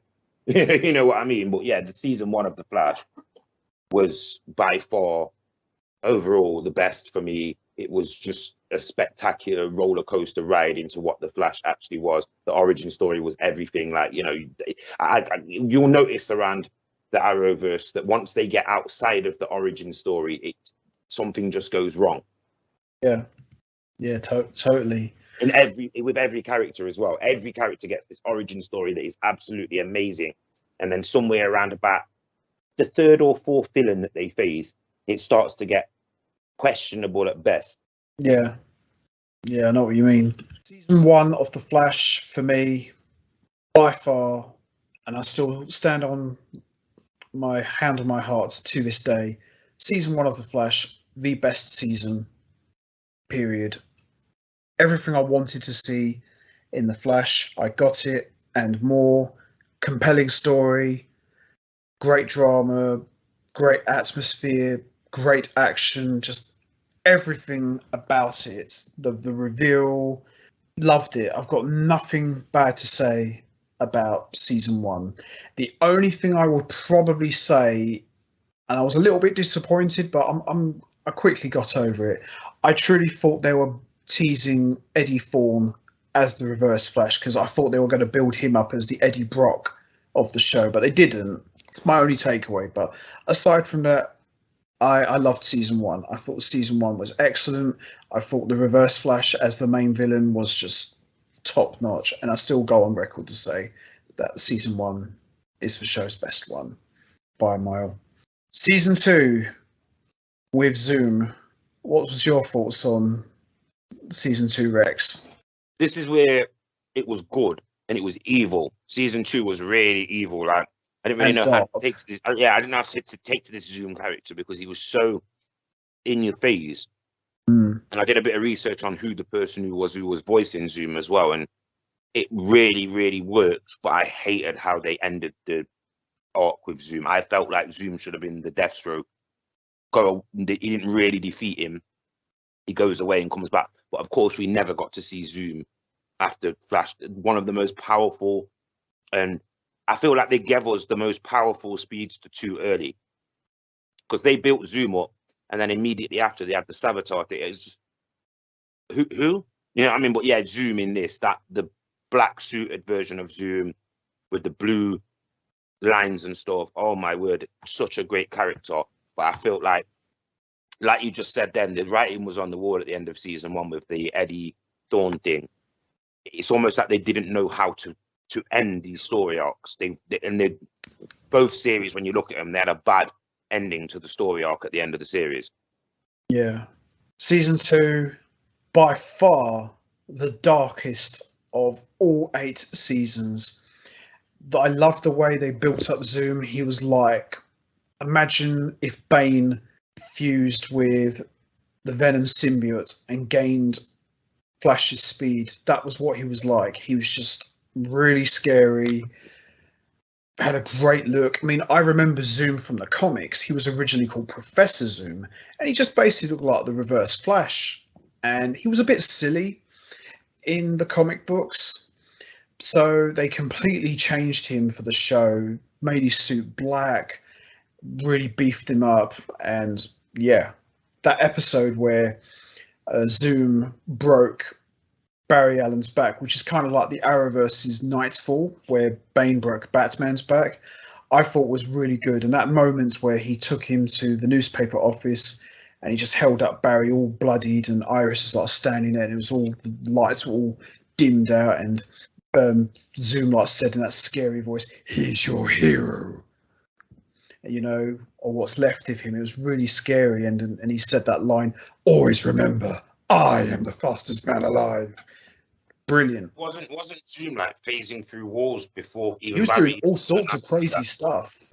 I remember the first time they Zoom actually officially appeared, because Harrison Wells from Another Earth said he was indirectly responsible for creating this monster speedster. And you finally see him, and Cisco sold it beautifully. He said, "Oh my God, are you expecting Barry to fight that? He'll kill him." And that was that episode. I sat there and thought, wow, this easily could have been a movie. That's how good that episode was. And then he had this whole mystery of Zoom keeping this mysterious guy prisoner in this man in the iron mask sort of scenario where he's all chained up. That was quite interesting, and it was revealed to be Jay Garrick. Great stuff. Season 2, by far the darkest. I thoroughly enjoyed it, and I still say that season 1 and 2 were the show's best. They were really, really good stuff. Season 3. So what did you think of season 3, Rex? This is the one with Savitar as the main villain. I didn't think season 3 was terrible. A lot of people didn't like it. I just desperately didn't want it to be another speedster in the end, and they teased us throughout the whole series, didn't they, till about episode 13 or 14. That it wasn't going to be a speedster. It was random little storyline arcs with the Flash. Yeah. And then Savitar started coming. It was like some messages and stuff like that. And then he obviously turned up and whatever else. I just felt like this was just Zoom and a mixture of Zoom and the Reverse Flash. It was underwhelming as well. The end of it was very, very, very underwhelming. It was one of those, oh, there it is, look. Like, honestly. Yeah. I think for me with season 3, it was still good. It was still watchable, still enjoyable, but the cracks started to slowly show, and the writing was on the wall. The reveal of an evil Barry Allen was cool on paper, but the execution of it was just weird. It's just really, really silly. And Savitar, I remember one of my mates said to me, "Oh, Savitar looks like Megatron from the Michael Bay Transformers movies." I thought, "Oh no," and you know that's not a good compliment to have, you know, for a DC show. And the concept of Iris dying in the future, that story arc is good, but I think they should have saved that for later, much later. I think they could have done that for later, but yeah, it was definitely underwhelming, I think. And as I said, season 3 is still enjoyable, but yeah. I will also say that he wasn't powerful enough to have defeated Zoom in season 2. No, he was not, and I think he'd admitted that, because he had that whole story arc with this serum where it's supposed to make you really fast, and they made it for Barry. He's just about to use it, and then Zoom comes in and he says, "Oh, thanks, I need a recharge," and then he just took it and just made himself 3 times as fast than he was already. But yeah, 3 was good, but I didn't think it was as strong as to say how much that Zoom actually like bullied Barry in season 2. Yeah. You would have never expected Barry to have found a way to have defeated him. I thought the best way to have dealt with that, so that we didn't have to have Savitar and we didn't have to have any made-up species in the next few series. Yeah. I felt like they could have just kept the arc with Zoom going. I wouldn't have had a problem with it being another speedster in season 3 if it had been with Zoom again. And I feel like because we never got Zoom again, that's where we got this charge of speedsters. Just remind me of who the villain was in season 4, please. Right. They kind of took a break from evil speedsters, as I said before. Kind of got to the point where it was evil speedster overkill. So we got a different villain for season 4, which was an old villain from the 40s called the Thinker. Now, the Thinker, he's got no special powers as such. He doesn't run fast, but He's incredibly super smart, and I was very interested to see this season. I thought, okay, this could work. You know, fastest man alive versus the smartest man alive. So Barry's going to have to rely more on his brain to defeat this guy. He was portrayed by quite a good actor as well, wasn't he? He was portrayed by quite a good actor, wasn't he? Yes, a very good actor. I forget what his name is. He's from South Africa. Very good actor, very respected man, been around for like, forever, and did a great job as the thinker. So we'll start with you, Rex. What was your thoughts on season 4? Overall, because it didn't involve a speedster. A lot of people didn't like this one, though. I thought it was a good series, but once again, the payoff was awful, and it always seemed to benefit Barry. And this started making Barry come across to me like the Miz, like the type of Miz, sneaky. How do you keep getting out of these situations? And this is also around the time when Iris West became a main character in the program, and it started to really annoy me. And I was just like, what am I watching here? Like, some of the time during season 4, I really would skip episodes and, or really skip through them. And then, that's where I started doing that. Sorry about the siren in the background. But honestly, season 4, it was a letdown. It was very disappointing for me in the end. But overall, the thinker character was played well. The deliverance of what... Yeah, season 4, overall, very enjoyable. About 5 episodes in the middle, not so great. I felt the whole body switching thing was stupid because he kept taking over different people's bodies. Yeah, I wasn't a fan of that. The lady who played his wife, who's also was a very respected actress in her own right, yeah, she was quite good. She played like the thinker's wife. I thought she was quite good as well. Not bad on the eyes either. But yeah, overall, I thought season 4 was decent, but the payoff, as you say, was not that great. And I think this is where it really started to take a nosedive, because I love the look of the thinker where he sat in that big hover chair and he had all those wires in his head.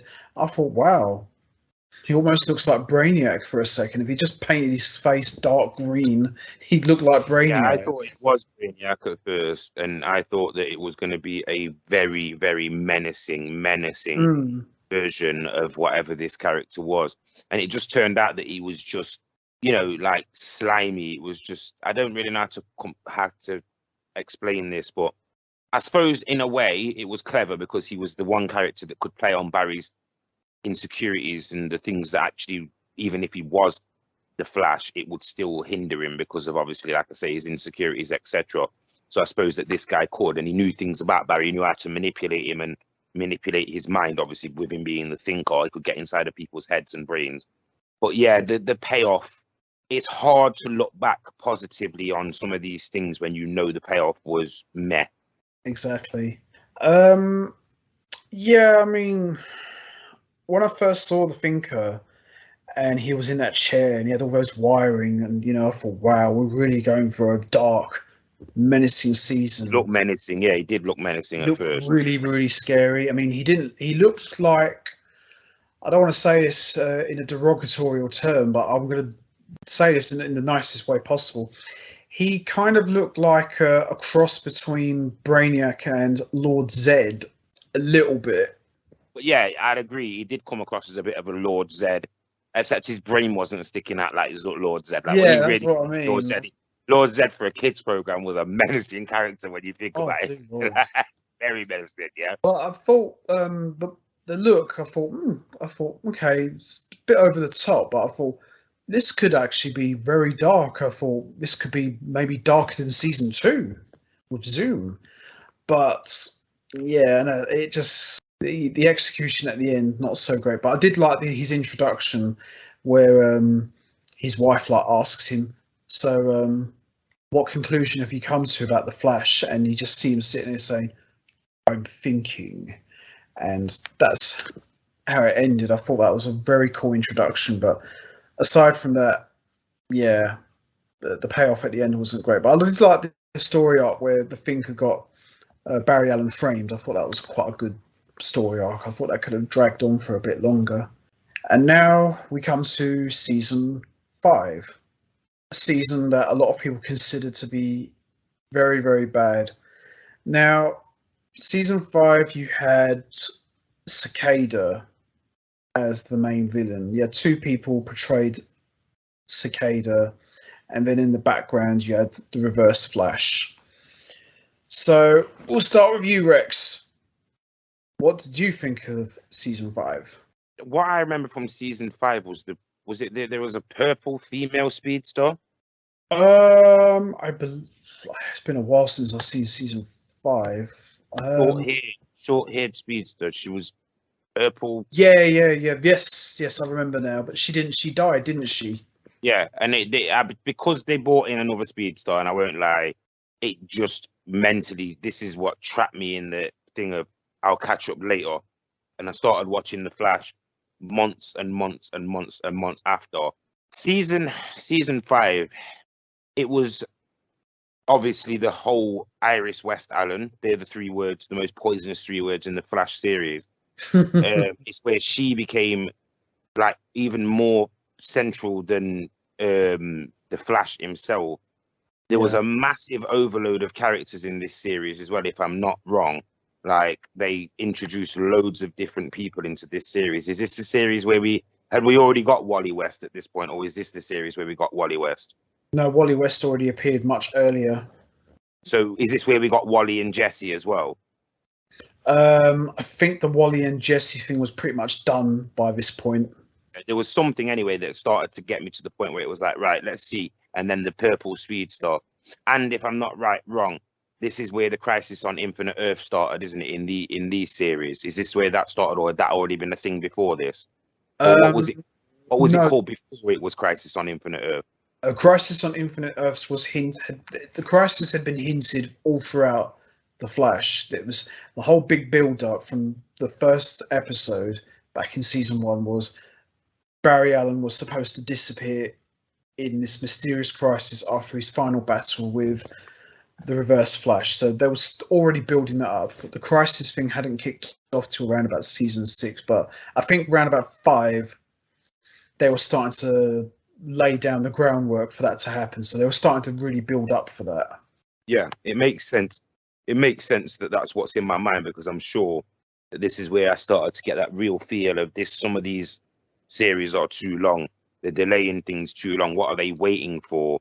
And then they certain things, and it was like, and this is also around this time where Arrow was really failing. Arrow was trying to desperately get back. I think Arrow was season 7, and they were desperately trying to get back what they'd lost before, and it just, the whole universe just became a little bit convoluted. But yeah, I do remember, like I said, a purple speedster. I don't know if this is, I think this was around season 5. Yeah, the purple speedster, whoever she is. I don't know if it's the daughter that came into it at the time. I don't know who she is. But I mean, what? Just remind me about the villain, because what was he? Some kind of like ninja thing, wasn't he? Cicada. He was played by a guy from American Pie. That's what I remember. Yeah, the one who played. Barry had gone missing, hadn't he, in this series? Is this this series? Barry had gone missing. Yeah, Barry had already gone missing. He disappeared into the Speed Force. He'd already disappeared in the Speed Force as well.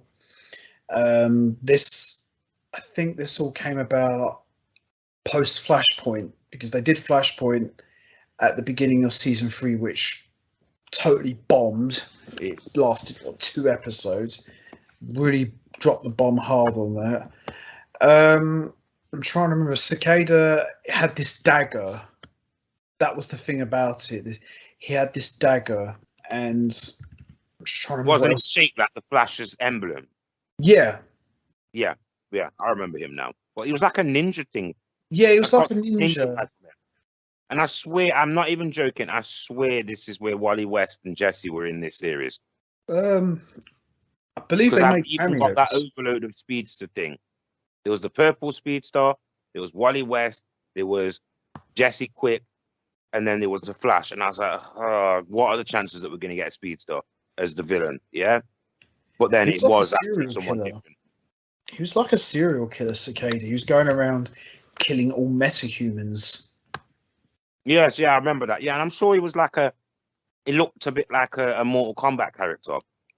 He did a little bit. He looked like how should I call it? He looked like a cross between not Sub-Zero, Scorpion and Reptile. That whole mask thing. Yeah, and this is this not where the stretchy guy came into it as well?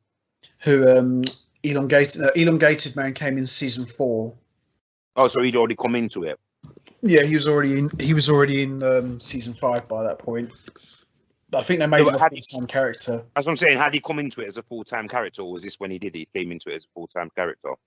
He came in season 4. He was an old detective who worked with Barry and Joe back in the day, and he was just a bit of an idiot. And he got his powers through the particle accelerator on the bus. I think he was going to work or something, and he got the ability to stretch. So he'd been made a full-time character in season 5 by this point. This series was bizarre. Like, just a lot of people didn't like this season. Series was bizarre. I can understand why people didn't like this season, because you had Barry Allen's daughter was a big part of it as well, which Nora West Allen, which was she not the speedster? Yeah, she was a speedster as well. She was called Excess. Yeah, the purple speedster. Yeah, she had purple. She had a purple look to her. I'm sure she did. More like purple and yellow. There was another speedster who did die. That's the one you're talking about, but that wasn't her. No, she had like a mask and shit, didn't she? She had like eye masks and that. Yeah, I remember her. She had like a jacket. Yeah, she had like a bluey, purpley jacket with leather pants, and she had like a Robin-like mask. And didn't she have some kind of side story with the Reverse Flash or Harrison? Yeah, she was. That was the big story arc. I think really that story arc kind of saved the show, season 5, and saved the show. Well, it must have, because that's what I remember from this series. I remember none of this. What's his name? Takeda. He wasn't a great villain, to be honest. And I'm sure we got the white speedster in this, didn't we? What was the white speedster's name? Godspeed. Yeah, there was hints of Godspeed. Yes. Yeah, it was. Was that just hinted in this? Yeah, he was in one episode, but only in a flashback. They were hinting to bring him in at some point, but they didn't, because they had this idea they set up that there was more than one Godspeed, so no one really knew who this guy was. And Barry Allen's daughter, in the future, she was taking secret lessons from the Reverse Flash, learning how to get faster. And of course, Barry Godspeed. No. Oh, I thought Barry was Godspeed. No. This goes to I must have tealed off somewhere in season 6, guys, because I actually thought Barry was Godspeed. But Barry found out that Nora was secretly training with the Reverse Flash, and of course he just went absolutely mental, as you can imagine. And the whole story arc with the Reverse Flash was he was set to be executed on death row in 2048. Now that should have been the story arc for season 5. Barry Allen goes to the future to give evidence against his main enemy. That should have been the whole season. I think that would have been tremendous. Yeah, possibly. I mean, this villain probably should have been in season 2 or season 3. Cicada should have just been nothing more than a throwaway villain, someone you just fight for a couple of episodes and that's it.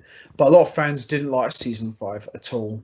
They just said that if not for the Reverse Flash, this season would have crashed hard. And I can understand why. The random empowerment and breakout of Killer Frost after all this time, just because it was convenient in season 5. Yeah.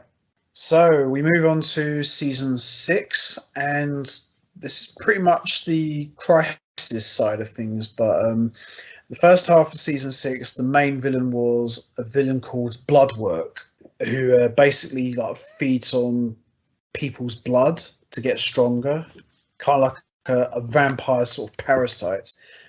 Now, I personally thought the first half of season 6 was excellent, but then the second half, well, I'll leave it in your capable hands, Rex. What did you think of season 6?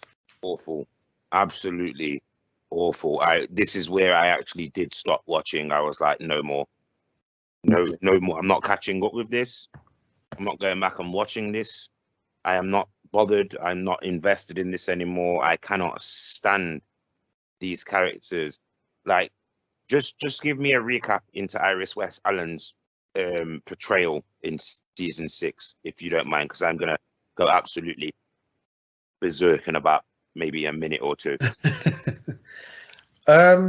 Pretty much the same as before, really. She's been pretty much named team leader of the Team Flash, and yeah, as I said, apart from the first half of season 6, I don't think season 6 was that memorable. This season gave me anxiety towards the series because it actually made me think that they were going to turn Iris West Allen into a actual like superhero, and I was worried that she was going to become the focal point, and then she was going to become the Flash. Of course, it was so bad. Honestly, this season, the last series sounds like I was negative about it, but it was watchable.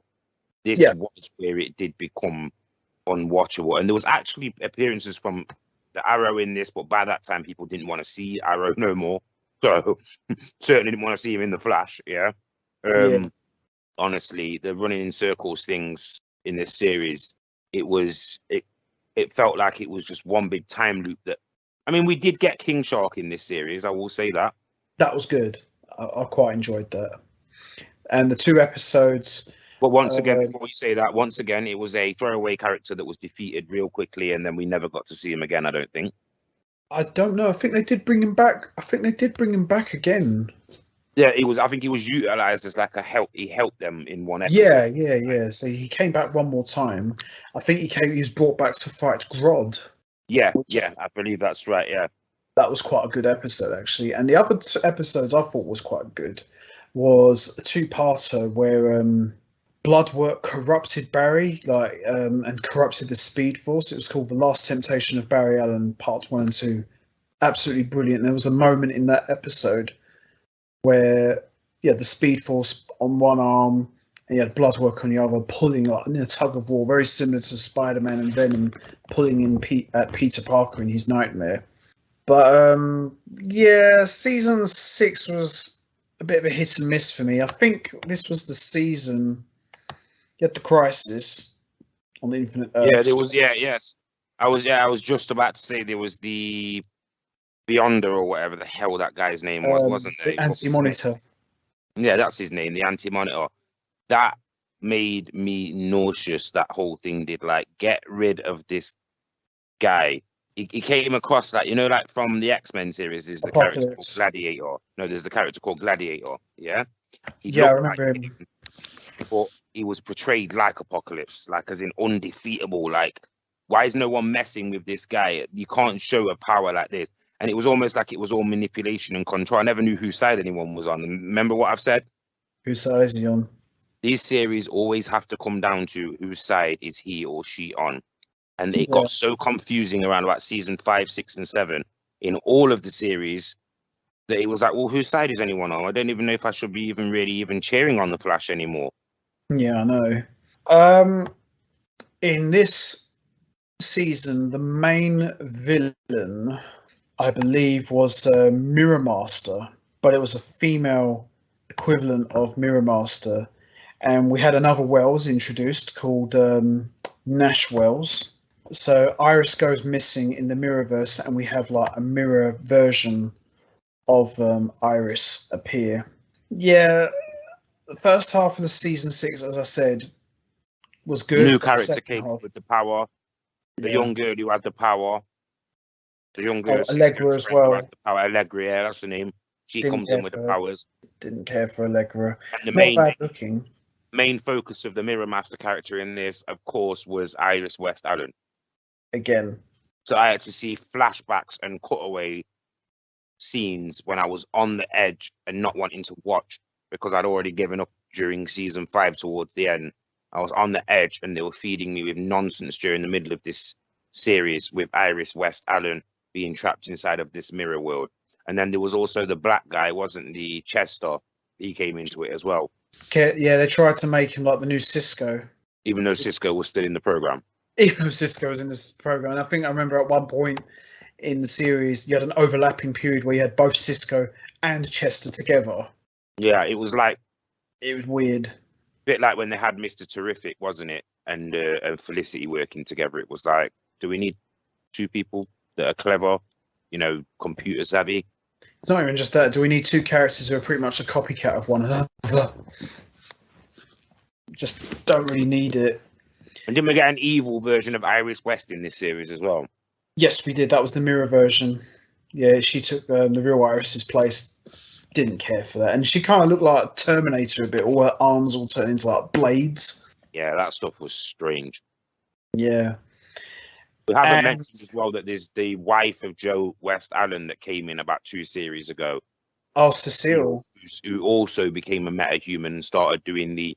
And this was very, very Smallville. Like, it was a bit, overnight, she just developed her powers, didn't she? Yeah. She's all right. I've got nothing against her, but I just don't think she serves much purpose. I think she's just there. Yeah, Mirror Master, the same thing. She was a hot female with a nice ass, but apart from that, she just came across as a depressive, manic depressive, insane female. Yeah, she was trapped in the mirror. As a man, you actually felt like, well, maybe you should be trapped in there because you're clearly a danger to yourself and everybody around you. Yeah, totally. And what was the whole point of it? Like, wasn't she trapped inside the mirror by her husband because she killed him or something? Yeah. But I don't know. I can't even remember what the story arc was with her. But I remember it was around this time, wasn't it, where the other guy got some random powers as well. I don't know if it was her husband or some other guy got some random power. There was stuff going on in this series which made no sense. And then, of course, out of the blue, here comes the Reverse Flash. And it's like, right, my head's already spinning from the rest of the other 16 episodes of this series. Can we not do this again? Yeah. Yeah, season 7, didn't like it. Absolutely hated it. The last part of season 7 with Godspeed was good, but yeah, I didn't like season 7 at all. And I think the worst episode of the whole season was probably the one with Allegra and her cousin. And Barry and Iris was not even in this episode. They went on holiday or something. I just thoroughly hated it. What was your thoughts on season 7? Again, awful. In fact, the season 7 was absolutely unredeemable. Yeah, like, there was nothing good in season 7. They brought in the dark matter thing. The Speed Force was. What was going on in this series? You know, oh, no. They elevated characters that should never have had any business being outside of just bit part characters. They elevated them into the main, like, Team Flash. And this is obviously where we've not really gone over this, but the Team Flash thing had become yawn about 3 series before this. Oh, totally. It just got very, very old very quickly. Too many people had powers as well. Far too many people had powers. It's not even just that. It's not even the fact that too many people had powers. It's just you're just bringing in people for the sake of it. It's like, oh, I'll save the guy down the road. Hey, do you want to be a member of Team Flash? Goes, yeah, all right, then why not? You know, it just got very, very old very quickly. Oh, you've got some slight power that can do something, even though we've got more powerful people. Do you want to be a part of Team Flash? Yeah, all right, then I'll be Team Flash. What are the chances that person turns out to be a villain? And around this time, if I'm not wrong, this is where the Kid Flash thing came in, isn't it? No, I think what had happened. I think they mentioned what happened to Kid Flash. I think Kid Flash went to join Legends of Tomorrow. No, I don't mean Kid Flash. I mean the Barry Allen's son. What's his name? Bart. Yeah, Bart. This is where he came in, isn't it, in this season? Yeah, Bart Allen came into this season. Yeah, I'm a big fan of Bart Allen. I love Impulse. It was great to see him, but at the same time, Allegra started going nuclear or whatever the hell she does. They made some characters so powerful in this series. Yeah, I was not a fan of the season 7, but it was great they brought in Impulse. I thought that was really good, but I think they could have waited a bit more. But I enjoyed the Impulse episodes. I thought they were quite decent. Well, we were all aware who Impulse was anyway, wasn't we? Because he'd been in Smallville. Yeah, it was a totally bit of a different version of Impulse, but yeah, he'd already appeared in live action before. But it was great to see him in the Arrowverse. I thought that was quite good. Came across as a little bit childish, but I He liked was it. a child in this. That's the problem. He was a child in this. Like, obviously, because of Barry being his dad, even though it would have made more sense if he'd have come back as an adult. A lot of people thought that Wally West was going to be Impulse, didn't they, at first? Because he never revealed who he was at first, did he? And then he obviously revealed who he was. A lot of people thought that Wally West was going to end up being Impulse at first. And then obviously he became Kid Flash. Apologize for me calling Impulse Kid Flash, but that's what it reminds me. When you think of Barry Allen, you think of his kid. He's Barry Allen's son, isn't he? I think so. I'm trying to remember what Bart's origin was. I think he was his. Yeah, Nora and Bart are. Yeah, they're his kids. I'm just thinking that the comics was. I'm trying to remember. Did it was Bart was his son? I think he might have been. I know. I remember Nora and Bart are the Flash kids. Yeah. They take over after the Flash dies, but I don't know. When Nora's in it I don't think she even mentions that she's got a brother, does she? No, there was no mention of a brother. It was always said that they just Iris and Barry just had her, and that was it. So maybe in her timeline, in that version of Nora, and this is where the Flash was interesting, but also very, very convenient, was how easily they could just explain it as, well, she's from Earth 96, and this version of Barry's from Earth 24. Yeah, that's it. That was always their go-to thing, wasn't it? Yeah, it was. They did that so many times that even my friend who spent a long time, and shout out to Marmite, yeah, even my friend who spent a long time trying to defend the Arrowverse, specifically Flash, even he said that is absolute nonsense. That he was like, that's nonsense. That is, they're insulting my intelligence. Yeah. It just seemed lazy. For me, it just became lazy writing. Goes, oh, how is he here? Oh, the multiverse.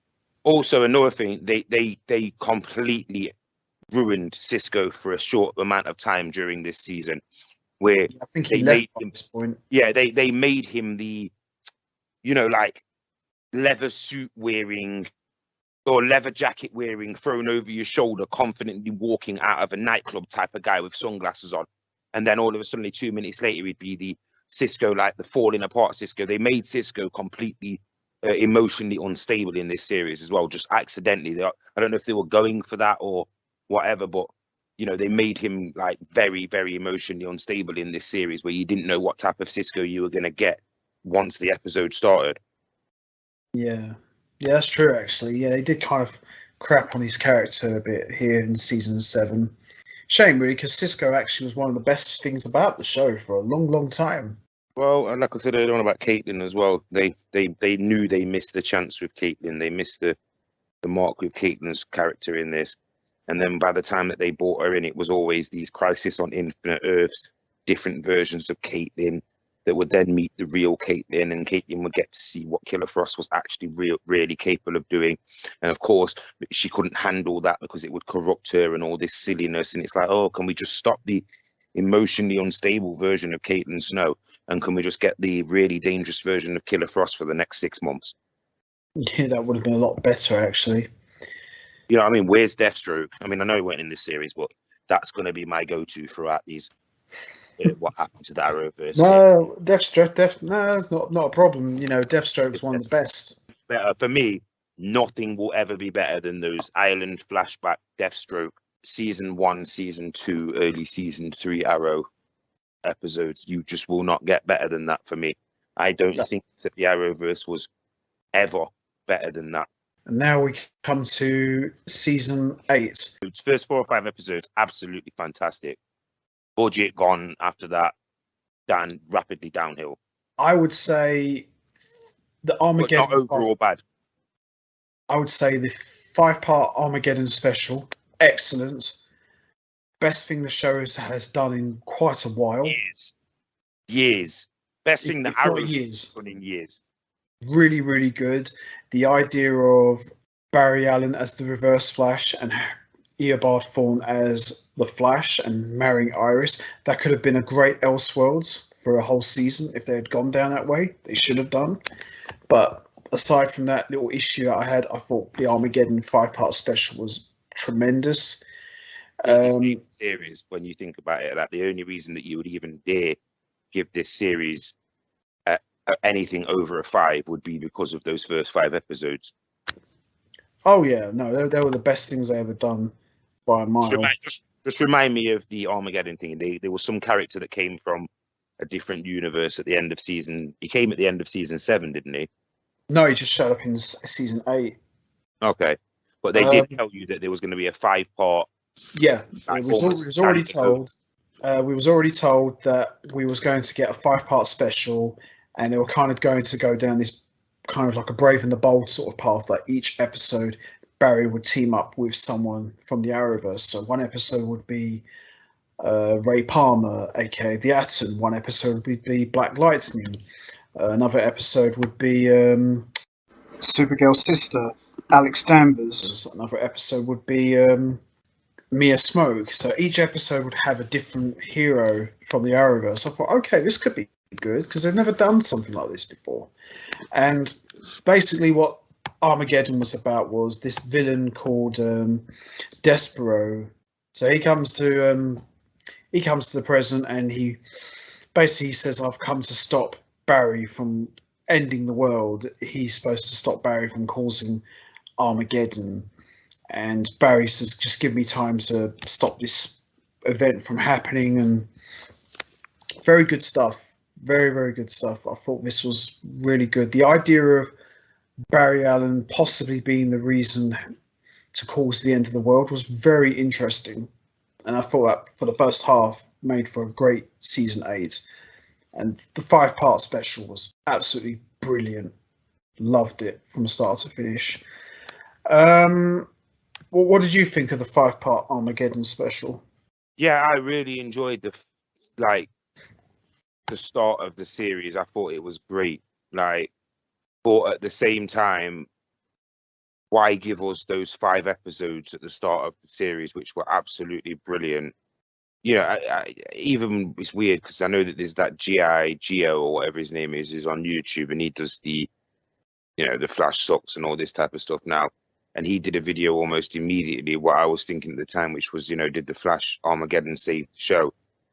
Oh yeah, I think I saw that. It's difficult to say that it saved the show, but it was the only thing that was even remotely good about season 8. Like why it's got a season 9 is beyond me. I don't even know why. I mean, obviously, like you say, it's probably going to be a shorter series, which hopefully they can go with the format of the HBO series. Looks like that's what they're going for. The middle of season 8, the episodes with what was it, Nora and Bart, I didn't care for them. Not one bit. I felt that it was just a recycling story arc of what we've seen before. They going back and fixing time because, oh no, we made a mistake here, we've got to fix it again. And it just goes back and forth, back and forth. Yeah, I didn't like those episodes at all. And then after that, you had Deathstorm, who was basically Ronnie, who was Firestorm. He kind of came back from the dead, but it wasn't really him. Good story arc, but ended way too early. I think it had a lot more legs. I think it had a lot more to offer. What was your thoughts on the Deathstorm story arc? Do you think it could have gone on a bit longer? Yeah, it could have gone on a little bit longer, but at the same time, I feel like they were panicking like they would do. Why would they not panic? Because at this stage, I mean, the Arrowverse wasn't a thing, and I feel like the Flash itself was hanging on by a thread, wasn't it? It definitely could have been longer. It definitely could have been better. It definitely could have made more sense. But the fact that we got what we got, we got what we got. You knew what it was by this. If you were still watching the Flash in season 8, you almost knew that they were going to mess this up. And they did, more or less. I mean, they killed off Killer Frost. Now, I didn't have a problem with Killer Frost getting killed off, but I just felt the execution was a bit lazy. And the funeral for her, that could have been a big deal. They could have brought some old characters back from the earlier seasons. I just didn't like it. I thought the whole execution of it was really poor. And the idea of Deathstorm like feeding on people's fears and emotions, that could have been for a great season 8. I think that could have made a great story arc, but it is what it is. But I didn't care for You know, the fact that they ended it too early, I didn't really care. I think they could have dragged it out a bit longer, but they didn't really. Shame, really, because I felt it had a lot of potential. Let's be fair, the confidence had been practically ripped out of this development and production team at this stage. More or less, yeah. Especially around this time as well. The HBO had started to take over, hadn't they? And you could clearly see that Stargirl was just way better than any of these programming. They had Peacemaker had just been a success. I mean, honestly, I know that some of this was filmed before. Peacemaker was filmed during COVID. They obviously knew in their head that they were going to get what they were going to get. Do you know where I'm coming from? Yeah, totally. Yeah, I mean, season 8, you know, I would say by and large, apart from a couple of clunkers, I think season 8 was a much better season than season 7. I'm truly honest. I think if you'd cut it in half, take the rubbish out, like the Nora and Bart episodes, I think this probably would have been a much more stronger season, but I still enjoyed it. I thought this was a lot better than season 7, which was absolutely awful beyond words. And now we're going to do our ranking of seasons 1 to 8, and then we're going to talk a little bit about season 9 after. So where would you rank? What's your ranking for season 1 to 8? Overall ranking, or each season, because overall rank, each season I'd go, you know, it would steadily go downhill. Like, you know, first series was like a 9, second series was like an 8, third series was still 7, 8, fourth series 6, fifth series 5. You know, you can see where I'm going here. Yeah. Like series 8, I would say was probably about 5, 6, which it redeemed itself. But series 7 was like a 2. Yeah, so you can understand that it just went downhill. Series 5 was about 5, series 6 was a 4, series 7 was a 1, and series 8 was about 4 or 5. So the first 5 episodes of series 8 was like a 9. Oh, absolutely. The rest of it was like a 4 or 3. Season 1 for me, 9 out of 10. Season 2, I would give it probably 8 out of 10. Season 3, I'd give it probably a 6. Season 4, I'd probably give it about a 6 as well.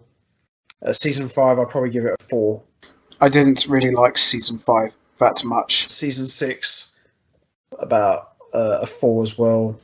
Season 7, I'd give it a 2. And 8, I'm going to give it probably around about a 6, if I'm honest. But the worst season was definitely goes to 7. I thought season 7 was terrible. So before we wrap this up, we're going to talk a little bit about what season 9 could mean for the future. So from my understanding, season 9 is going to be a short season. I don't know how many episodes they've signed up for, but I know it's going to be possibly 8 or 10. And they pretty much have confirmed, unless plans do change, that season 9 is going to be the final season for the show. So what's your thoughts on this season 9? How do you think the show could end? How do I think it could end? Well, you'd hope that we could get another appearance, possibly from Zoom, and that's coming from somebody who didn't really want any more speedsters. But I would think that it would end with Barry Allen being the Flash being killed. That's how I would think it would be. It would end. You know, seeing as we obviously know that part of the storyline arc resolves around the Flash being killed, and etc. So yeah, I think that's what it would end as. I'm hoping for a good season, 8 to 10 episodes, you know, a bit more lengthy, maybe 50 minutes or whatever, and see where they can actually take this character. Or maybe we just get a really good movie style 2 to 3 episodes, and then, you know, 2 to 3, like 3 story arcs in the series where they just do 3 story arcs with an overwhelming villain, but of course a couple of different villains that come back. Yeah, I'm optimistic about season 9. If it lets me down, then it's my own fault for even getting ready for it. But yeah, let's just see where it goes. Let's give it enough chance to end on a high. I think for me, for season 9, I'd like to see them have a shorter season because, you know, I think the quality of the show has deteriorated with the fact that, you know, that too many episodes. So I think going down the HBO Max path with just a shorter season would be better. In terms of how do I think the show could end, I personally think the show should end with the way they did it in the comics, where Barry Allen gets killed off and then Wally West takes over. But another possibility I think they could do with an ending, this is something they did in the comics recently, is Barry and Iris retire and go into the future and just live as old people. That was in the comics. I think that's another thing they could do to end season 9. But I'd like to see a good season. I think, you know, with season 8 being a more better and watchable season, I think they should carry that on into season 9, just give us the best season possible. And in terms of the main villain, who I'd like to see, I personally would like to see Eddie Thawne come back as Cobalt's Blue. I think that would be excellent. Who would you like to see as the main villain for season 9? Yeah, who would I like to see in season 9? I mean, I'd like to see another appearance of Zoom if they could do it right. But I think that because they've had so many villains in this, I'd like to see maybe then take a villain from one of the other series and maybe bring out some kind of, you know, sorry, Flashpoint episode where Flash goes into a different universe and maybe takes on, and you guys are obviously going to know who I think they should take on, Deathstroke. I don't know why I need Deathstroke in this universe. He was excellent. He was a tremendous villain. I would love to see Deathstroke, but I mean, yeah, let's just try to give Flash it's going to be the Reverse Flash, isn't it? Let's be honest. We know it's going to be the Reverse Flash. Considering the way he got defeated in the end of season 8, I think it's a given that Reverse Flash will be returning. It'd be crazy to end the show without some form of appearance from him. But yeah, I'm still sticking with Cobalt Blue to appear. But if we don't get Cobalt Blue, then I'm happy to see the Reverse Flash one last time before the show ends. So where would you put the Flash as a show overall? Success or failure? It was a failure overall. It had to be. There just wasn't. And I'm sorry to the people that put their effort in to this project of the Flash, but it just, Arrow was a failure, then the Flash was definitely a failure. I don't think any of these series were overall, except the ones that maybe only had 1 or 2 series. I don't think any of them were overall because they did too much damage to some of the series to be able to get them back where they needed to be, if you know what I mean. Like, yeah, in the long run, can you tell me that you were overall pleased with what they did with the Flash character and the Flash series? Because I wasn't. They drove me away in season 6 and season 7 because I'm not a strong enough lover of the, let's just say, of the comic book world to sit around and watch. Like, I love wrestling. This started to really become like WWE, where it was laughing in my face. It was like WCW 2000. It was insulting to my intelligence, and it started to become to the point where it was like, look, there's nothing negative here. There's nothing positive here. It's all negative. There's no way I could have ever like let this series be an overall success. It was overall the whole series is a 8 episode, and I'll say that even predicting what series 9 will be like, there's no way you can give this more than a 4. Yeah, no, try. It's not the Flash character that's the problem. It's not No. in respect to the Flash character. It's me just being honest and saying, look, this series overall was not great. It had massive faults in every series. And let's be perfectly honest, after season 2, it was pretty much unwatchable. The 7, can you honestly tell me that season 9 could be that good, that you won't turn around after season 9 finishes and say, right, 7 series of mediocre character development against 2 series that were half decent? It's just not. It doesn't match up, does it? No, it doesn't.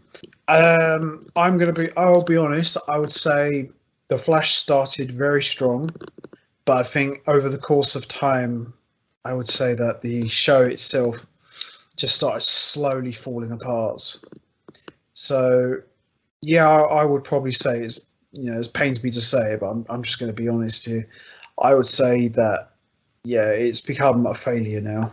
It has. It has. It's an overall failure of a project. I mean, can you honestly tell me that these players that are in this, or these characters, should I say, that are in this series, were happy with what they got overall in the end? They were happy with the way that their characters were portrayed. I don't think that they were. I don't think that they are. I definitely can't see that.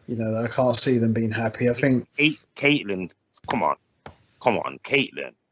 Are you honestly going to tell me here, and I don't think that you are, but are you honestly going to tell me that Caitlyn's character was portrayed the way that Killer Frost should have been portrayed in this series?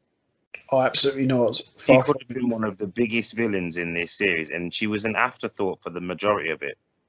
More or less, yeah. Yeah, I would probably say failure for The Flash, which is a shame, really, because I'm a big fan of The Flash. But, yeah, the show had its ups and downs. They could never have done this with Batman. They could never have done this with Batman. They could never, ever have portrayed him this bad. And they couldn't have. Batman and The Flash are like two completely different characters on but I two just different worlds. For the property-wise. Oh, no, they would never let that happen to Batman. Like, for the properties of Batman and The Flash, for what they are, they would never allow this to happen to Batman. They would never, ever allow him to be portrayed over a 9-series, 150, 200 episodes of this stuff to be portrayed so mediocre and unforgettable. Unforgettable. No, they wouldn't have that. No, they would never let that. They would want Batman to be an instant success because Batman's a massive draw. Which is the reason, as we both know, why we've never been given a Batman series on television, because it's just, Gotham was half decent, yeah, but even that suffered from the lack of money and the lack of talent in the backroom staff when it came to actually the characters of the DC universe, and not just, oh, this guy's good at writing stories. We don't need story writers. The stories are already written. We need somebody who can cast and direct and stuff. You know what I mean? Absolutely. Totally. Yeah, as I said, that, with The Flash, it started off very strong, then it just got progressively worse, really. But shame, really, because with a character that's been around since the 40s to the 50s, you'd think there were so many stories they could have tapped into, but we just got the same old thing every week. So, yeah, it is what it is. So, that's going to be it from us. We are going to wrap this up now. What was your thoughts on The Flash? Do you consider it a success? Do you consider it a failure? And which season was your favourite? Season 1, 2, 3, 4, 5, 6, 7, or 8? And which of those seasons do you consider the worst? Do you agree with me and Rex's opinions? Do you think The Flash was a failure, or do you think The Flash was a success? You know what to do, guys. Hit the like button, hit the subscribe button, leave your thoughts and comments down below. Rex, a pleasure as always, and great being here with you again, talking about the Arrowverse shows. Yeah, it's been an absolute pleasure, Warhawk, and hopefully we can continue to do this on a regular basis. Definitely. And before we go, the next series we'll be taking a look at will be Supergirl. So make sure you don't miss that. So until next time, take care, everybody, and stay safe. And once again, as always, much appreciated. Thanks for listening. Rex, pleasure as always.